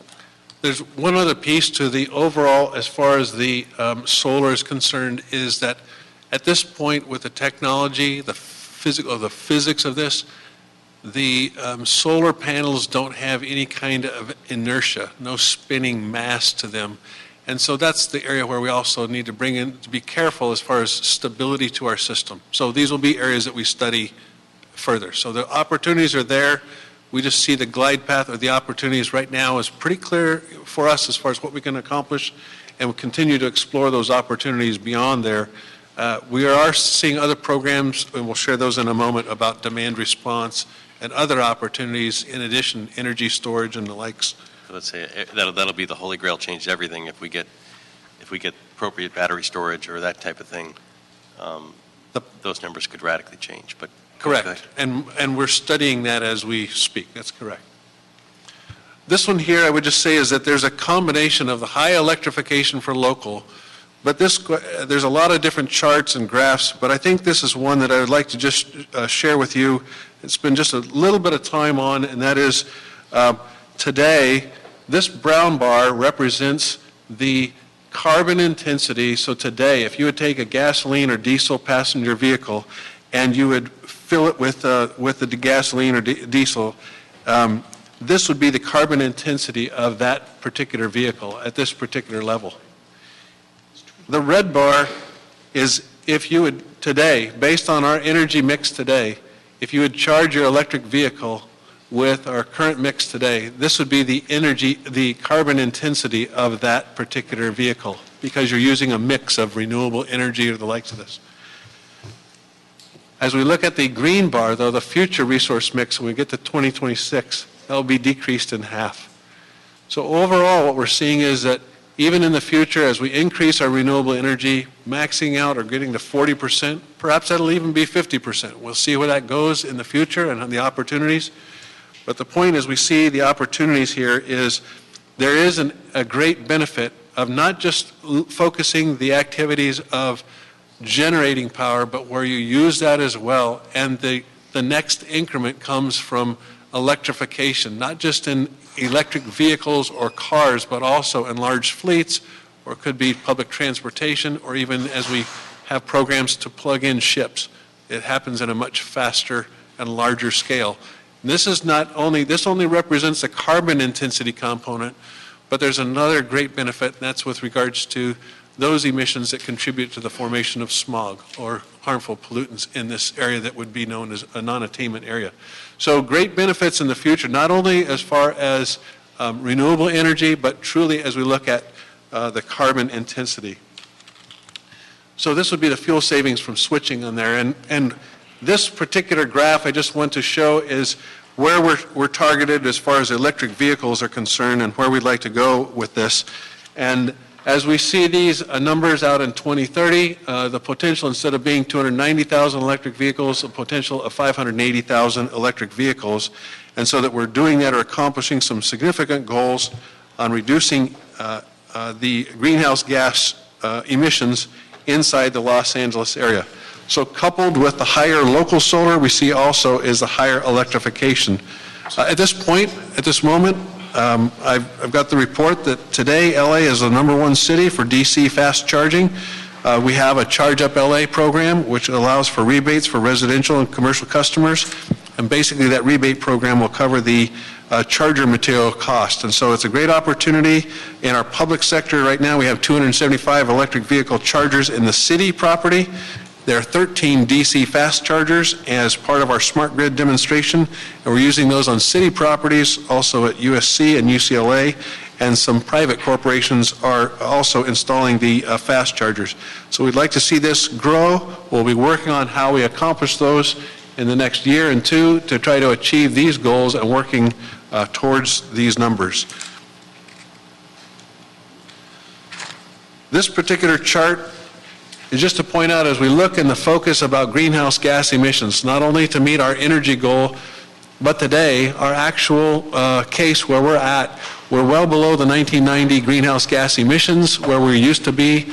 We're at this level with the solid red bar, but also is to say is that this is our accounting from just the energy that we produce or in the production of energy. So we're well below the allocations that we've been provided through the state's cap and trade program. However, the interest about this one is if we're able to capture the benefits as we encourage, incentivize electric transportation in the region, this would be the effective greenhouse gas numbers as well. So we see a great benefit there, and we'll need to be working on this in the days to come as we see increased participation. How do we look at this, and how do we capture that additional increment and that benefit of CO2 reduction? But it is quite an attractive chart to see what we can do if we work with the, not only in power generation, but in the transportation sector. This chart is only to reflect some of the relative rate impacts as a result of the various initiatives. And you can see that in your chart. Basically, as we look at those different initiatives and the rate impact as it relates to reliability, energy efficiency, and once-through cooling and coal replacements. This, though the numbers look quite high out there in the future, at 2030, I would say is that compared to last year, this number was reduced by about 10% as we look at the chart, and that reason is because of the declining market and the declining cost of some of the renewable energy contracts and the likes of some of our fuel purchasing. So that has taken a slight dip down, and we just want to point out some of the different impacts and those potential relative rate impacts for the different parts of the overall program. And so this was really part of that public process. There was some healthy tension as we worked through this as far as our large customers and the environmental groups and their particular interests, and wrestling through those and trying to come to an optimum number as it would relate to our overall renewable energy and the different goals of the program for reliability and such.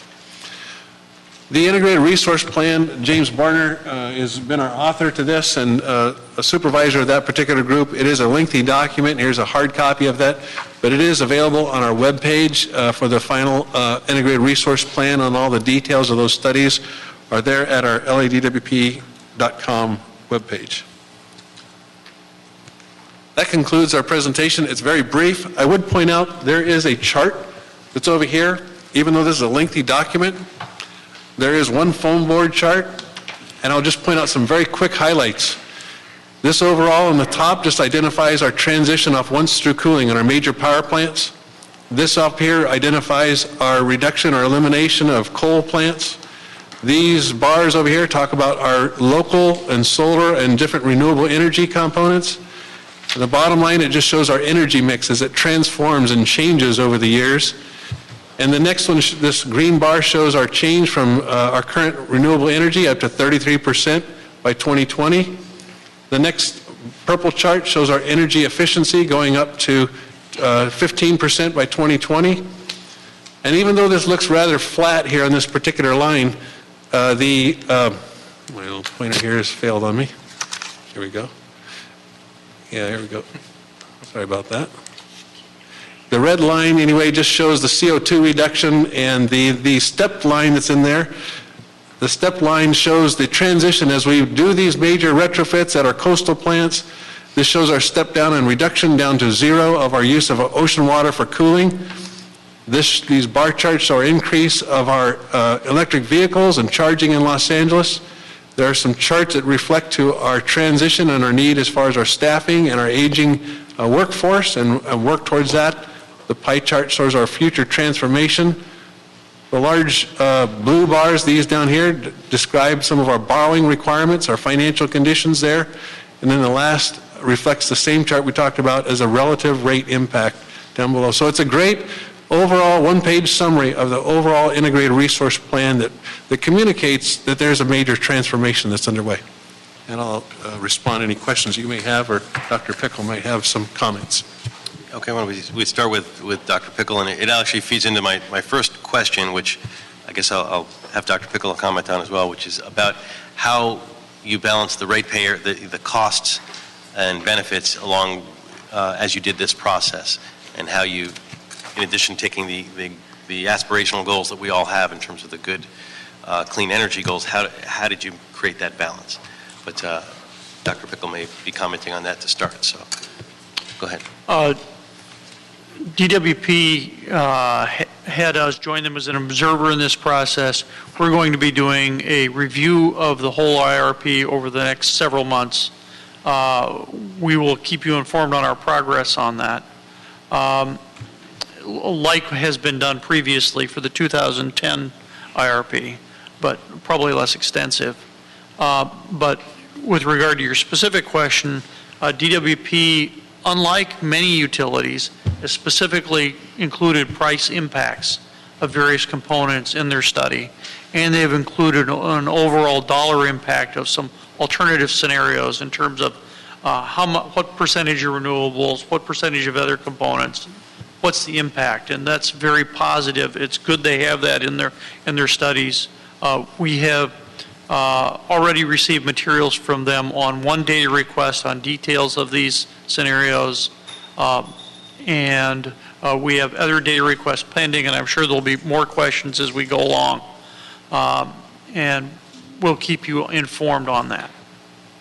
Okay, I guess, and I appreciate that, and that kind of along with those questions is, how do you factor in the tolerance for a rate increase into the overall mix of our IRP and how it looks? So the IRP will give the long-term roadmap as far as where we need to go. There are many of these that are mandatory programs that are required either by the state or by federal Clean Water Act or the likes to accomplish that.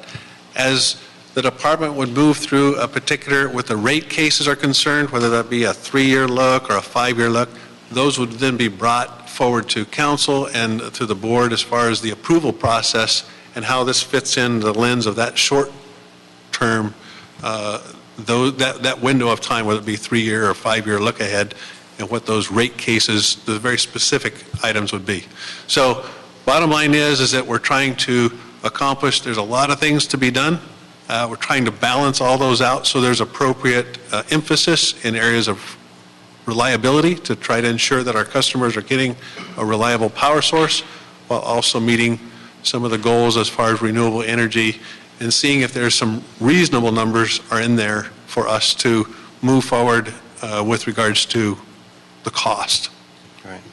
And maybe it would be useful, you can tell me if we had, because I mean, I'm all for pushing the envelope as much as we can on the clean energy stuff, but it is useful to understand, what is in our IRP is required, the state RPS requirements, federal requirements, and what is it that we're building on top of that to get to where we are.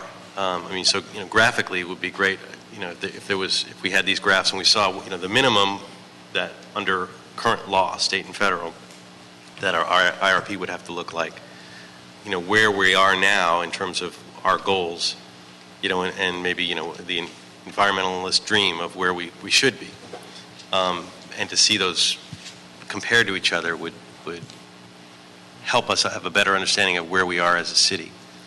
I believe it's safe to say is that in the path that we saw, and as you saw that incline going to 2020, that when you look at what the requirements are there for the standard metrics of what we've got to be replacing in equipment, to be some, whether it be poles or cables or transformers that need to be on some regular replacement cycles, as well as the opportunities for, or the requirements for renewable energy, I think it's very safe to say is that there's very little room for discretionary measures, that it is most of these, if not all of them, are mandatory or must needs. So there's very little room for flexibility in there. I would say that was some of the healthy tension that was there as we described in the public process, and we had the different interest groups where they're saying one large user would say, I can't afford these things. It's admirable, but I can't afford to continue to produce my widgets or whatever those are and achieve these goals. And so we tried to mediate in some form to try to accomplish both what's mandatory as well as to see those opportunities of what that glide path is and benefit locally, such as the increase in local solar as opposed to do it in a remote location. I would perhaps defer to Dr. Pickle on any other observations in that process. I'd like to emphasize the role of an integrated resource plan in this context. For the next 3 to 5 years, things are more or less locked in terms of existing contracts in labor and materials and supply of energy, because it takes at a minimum 3 to, if you're really pressed, to 5 years to develop a new energy project. Beyond 5 years, we have a little bit of flexibility. But that takes you into the late teens, early 20s, where we really might have some flexibility where new technologies might become commercial, would be the early to mid-20s. It really takes 10 years out. And even then, since investments in the energy business are typically 10-year, 20-year, 30-year investments, before you plop down your literally billions of dollars on something, you want to know it's a commercial technology. So these areas up on the chart then that we show, the once-through cooling, those all are required by law of the 2029 date. The coal transition is required, and then these renewable projects are required for us to get from 20% to the next increment of 25 and then to 33%. So those are all required for us to hit by either state or federal law requirements. So what's not required that we're doing? Some of the areas that are not required are the way you accomplish some of your RPS goals. And so we've gone back through and saying is how can we both maximize some of these opportunities for both local economy as opposed to perhaps doing a project in the desert. And so we look at those and try to do that as a balance, and then also to maximize what we think our infrastructure is able to handle. So we still have to do that equivalent amount. The question is, where would you do that at, and how do you best use your dollars, both for encouraging and promoting local development as well as accomplishing those particular goals? Yeah, thank you, Mr. Chair. I know you did a robust outreach effort, and I heard that was pretty successful. What did you hear from the community? The community, that was the comments were highlighted pretty well on this particular slide on the public outreach. So these were the areas of interest that they had as we've tried to just summarize those. All the details of those community meetings are summarized. Actually, the record of those and the comments that were received are detailed out in the integrated resource plan, and they've pretty well been summarized in this particular slide here. Well, as far as solar, my understanding was that there were a number of sort of case choices, and that the community was generally asking for a more aggressive case number 5 of 1,200 megawatts, and that we were selecting a less aggressive choice. If that's correct, why did we take the less aggressive choice rather than what the community was pushing for? James Barner. I think at this time we need further studies to show that we can achieve those levels of penetration on our distribution system. So at this time, we've committed to 50 megawatts a year, and pretty much stops at 2023. It doesn't prevent us from considering it in future IRPs. So at this point, we don't have the analysis support to determine that we can reliably integrate that level of local solar on our system. And so, what about solar from more distant locations out in the desert? Are we also not sure whether we can do more of that and handle more of that on our lines that we have access to? Right now, our goal has been with the renewable energy, as we see a reduction in the different kinds of fuels that we can use, coal, for example, and getting off coal, our direction has been still diversification in the different types of regions as opposed to fuel. So we're looking at areas of the Northwest and out in the desert and in the Eastern Sierras, for example, or here in the local deserts, or even here in the local community, so we can diversify. Even if it's solar, same fuel source, but different regions, we think that we can mix that up. So I believe that's where we're trying to look at those opportunities and see how those respond in the system. And while we have been replacing the units at our coastal plants, some of those would take a day or two to start up. We're putting in fast-starting capable units that are much more flexible, and the result of having those fast-starting units is that they're able to respond to perhaps those fluctuations that may occur from inclement weather. wind changes, cloud cover, and the likes of that. So again, I think as James described, and we have too, is there's nothing that really stops that trajectory of the 50 megawatts per year. We learn and grow, see what the technology, where the regions are, where we're seeing pressure. We think that's a very sustainable pace that's we're able to accomplish and work with hooking into our system. And we can see if that is something that has worked well for us in the city, then perhaps that's just, we just keep layering that on in future years. But overall, as we would see, perhaps you say is 1,200 megawatts. To give kind of a relative feel today, our energy load or demand on an off-season, not during the summer, is right about 3,000 megawatts. We want to be very careful that we don't put all of our eggs in one basket here and have perhaps 1,200 megawatts and then that quickly collapse on us and not having a resource to back that up. So those are the areas that we want to watch very closely, learn and grow as we put those and layer those in. And we think that that number at this point that works very well for just, again, not going through the booms and busts, but just layering that in each year works very well. And we think that the business community responded well to that as well. So again, that's in terms of planning, but there's nothing that would stop us if we find we're very successful and able to digest more to continue to go beyond that 800 Certainly. Figure. And you mentioned coal power. Are we still on track to be out of Navajo by this year? And do we have a hard date of when that'll happen? We don't have a hard date, but what we do have is the replacement for that capacity, which was 477 megawatts from Navajo. We have, in March, we purchased a replacement facility that's just a slightly more than that, about 500 megawatts, that's able to replace that.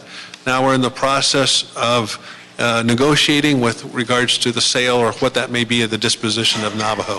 So we're still in that, I would just say is that's in the negotiation phase right now. And the Intermountain Power Project, is that still on target for 2025? That's correct. And so we're working with the participants in that in some active negotiations of where our plans go in the future and layering that, the replacement.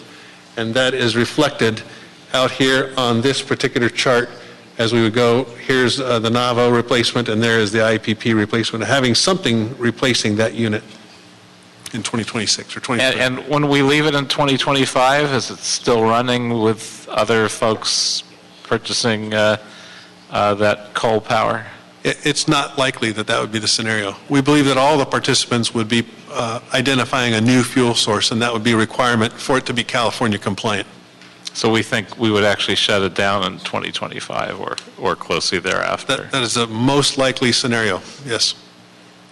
Have we looked at possibly doing any kind of a renewable project on the Navajo reservation to help them replace the jobs and make it more likely that it shuts down when it's supposed to completely?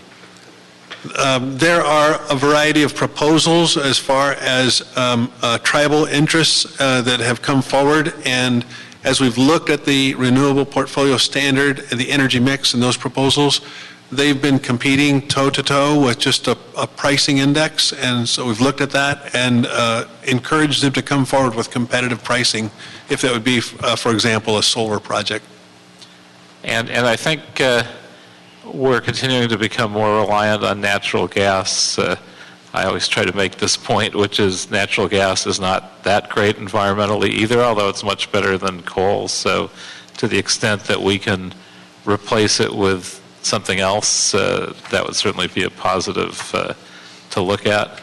And in general, I think a lot of this is driven by our regulations, but to the extent that we can show more leadership and get further in terms of dealing with greenhouse gases especially, I'd certainly encourage us to do that. The last 10 years have shown major transformation in the power generation business. And there's more efficient, more fuel efficient equipment available today than there was 10 years ago. And so it's our hope as well that we will see a significant transformation towards those particular interests even between now and the next 10 years, perhaps in that particular area of power generation. So we're not closing the door to those opportunities. We just don't want to be the first ones that are doing some of that. We want to see a proven technology for our city.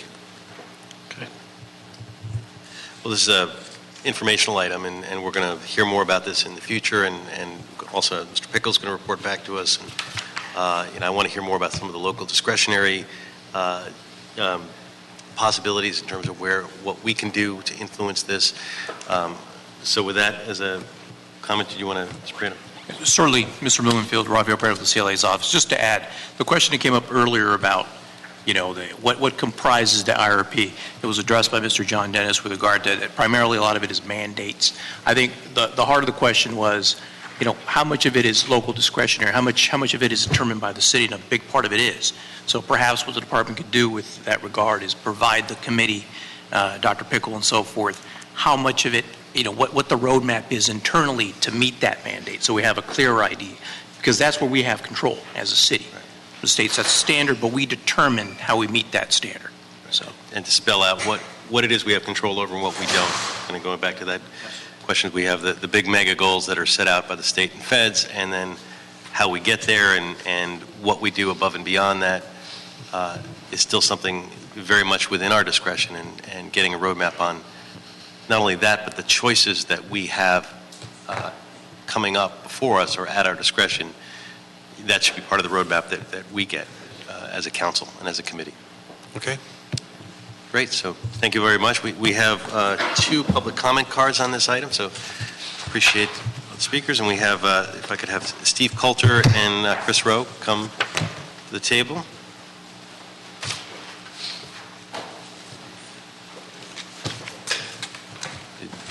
Joe, did you want to make a comment as well? You need to. I did. I don't know if I need to give it to you or.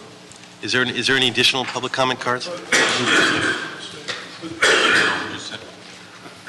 Okay. And Joe Vitti has a public comment. I didn't have that card, so we'll start with Ms. Rowe. Actually, I'd like Joe to go first, please, because he tried to get it. That's fine with me. At the chair's discretion, we will go out of order and have Joe start us off. Okay, right. Listen, the cheapest and cleanest power that we have we get from our nuclear plant in Arizona. The city of Los Angeles has 10% ownership of that plant. Arizona Power and Light has 29% ownership of that plant. All of the and other utilities, I don't know what their current utilities are, but Burbank and other have also tied in to Palo Verde. Now, the original plan called for 3 reactors, which were built, and they left space for 2 more reactors in the future. You're looking around for an alternate. Well, nuclear power provides us with the cheapest, cleanest fuel that you can have. And this is in Arizona, so we're not going to have to fight the political battles with the conditions here in California. But what I'd like to see is some kind of a authority from the department talk to Arizona Power and Light and the other utility companies and ask them what their future plans are well, they're all getting rid of coal, and they all need an alternative. And this is a clean power that we've been getting, cheap power, same as coal. So it makes sense to me. Now, if it's possible that they can't do it or they don't want to do it, fine. But I think it's the responsibility of DWP to at least get a position, talk to those people, and find out where they stand as far as this issue is concerned. So and this is a position that we had for 5 years at Valley Vote. I'm president of Valley Vote. We've submitted. You want to go to our website, you can see the press release that we had back then. I've been ill for a few years, but I'm coming back strong now, and I want you all to take advantage of looking at this, and I hope the department does, and I hope Mr. Pickle, wherever he is, he left. He's right behind you. Okay. He's listening. Is he? Okay, thank you. Great. Thank you very much, Mr. Vitti. Okay. Christine. Okay, Chris Rowe. I saw the IRP in 2010. I used to attend this meeting regularly when Jan Perry was the chair. The words base load were never used today. As you know, solar and wind are intermittent sources, and we all want to go off coal. I agree with that 100%. I tried to get solar. You asked about why isn't there an increase of residential solar. I tried, and it's not efficient for my home because of the type of roof I have. I wanted that years ago. So a lot has to do with the home itself. But what I wanted to say is with San Onofre being taken offline, and then I just watched Senator Boxer's hearing, they want to take Diablo offline. We're not going to have nuclear in California, and I understand there's been a moratorium against nuclear in California. But the problem that we have is we take off coal. I oppose fracking. We know that it can potentially cause earthquakes. We look at Texas right now. Now they're starting to have earthquakes. We know that we're injecting toxic chemicals into the ground. So I support the city's resolutions relative to fracking. So that's where we get our gas. So where are we going to go when we have only intermittent sources, wind and solar? So I am not saying I'm pro-nuclear. I'm not saying I'm against nuclear. This is the expert, okay, over here. But what I am is a pragmatist. We have to have base load energy from somewhere, and it is a clean source. And there is new technology of nuclear, because I did watch those hearings with Senator Boxer. And so we may need to consider that in other states that we're going to be competing now that they've lost San Onofre. Our energy rates are going to go up where we buy, on the market, okay? Thank you. Great, thank you. Mr. Coulter. Great. Hi, I'm Steve Coulter. I'm here on behalf of the Los Angeles Business Council, and I just wanted to very briefly, thank both Councilmember Koretz and Councilmember Blumenfield for, I think, the questions that you've posed here today are very much on board with the kind of questions that we need to continue asking as we, look at this not only as a planning document that has been, worked on with a public outreach process this year, but something that is going to be, continually evaluated and revisited in years to come. Because I think when I took a look at this as well in the public outreach meetings, I had the same questions I think that both of you raised of, looking at those curves that, kind of flatten out, at 2020, when what we know about the technology development and, the markets for these things. And by the way, not only the FIT and the NEM, but also the 15% by 2020 energy efficiency goal, which in those charts, flattens out at that same time as well. So I think, as we continue to, do that research on DWP's kind of technical capacity to handle these, we're going to continue to, I think, challenge that question to find that it is, going to be feasible moving forward to look at more aggressive 2030 goals. And that's really what, a lot of the community feedback was at these meetings, was wanting to get, more aggressive, go beyond what is, what is just mandated at the state level. And by the way, as we've heard from Governor Brown recently, they're going to be looking at some more ambitious statewide goals for 2030 as well. So, just wanted to thank you for those questions, and, think that's something that we need to, continue looking at as we do this process again in future years. I'm very happy that we are increasing those local solar goals. We're actually working with UCLA and UCLA now to do some modeling for a 1,200 megawatt model, which was that case 5, and hopefully some of that data that we find can be helpful for that conversation as well, and happy to share that with you. Thank you. Great. Thank you very much. Mr. Koretz, you had a comment. Yeah, I just want to make a couple points. The cheapest energy we can find through this process is the energy we don't use. So again, I would think conservation is actually the area that we should put the most effort into, and if we can do better than 15%, whatever ways we can do it, that's where I'd like to see our greatest emphasis be. As far as nuclear, I agree it's the cheapest. My concern is that it's also the most dangerous in my point of view. When you see San Onofre shut down, that's not something that the operators of that facility did lightly or really wanted to do. It was because of the dangers and the difficulty in operating it safely. If they could reopen it safely, I believe they would do it. I think they found it to be too difficult. And so, and certainly they have all the problems now of all the nuclear waste, which they don't know what to do with either. So I think from my point of view, I hope that our staff is listening to the fact that they're not necessarily a unanimous support on council for exploring further nuclear process. I would appreciate if I had time to respond to this, because you could actually have a conversation offline. The rules don't allow me to have that kind of a dialogue. The question was raised. I'm sorry. We'll have a conversation offline, but I'm not permitted to give you additional comments under the rules that we have. I apologize. I wanted to hand something out. But we're about to conclude the meeting, so there'll be time to have a discussion right on the side of the room in just a moment. Okay. So I don't mean to put you off. It just got to go with the rules. Better that than getting sued under the Brown Act later on. So that concludes that item. We have one general public comment card, and that will to conclude our meeting from Ms. Rowe. So if you would have, you get the last general public comment on anything that is not on the agenda. Thank you. Chris Rowe. I came here today to request that you open a council file. My issue is the Santa Susana Field Laboratory.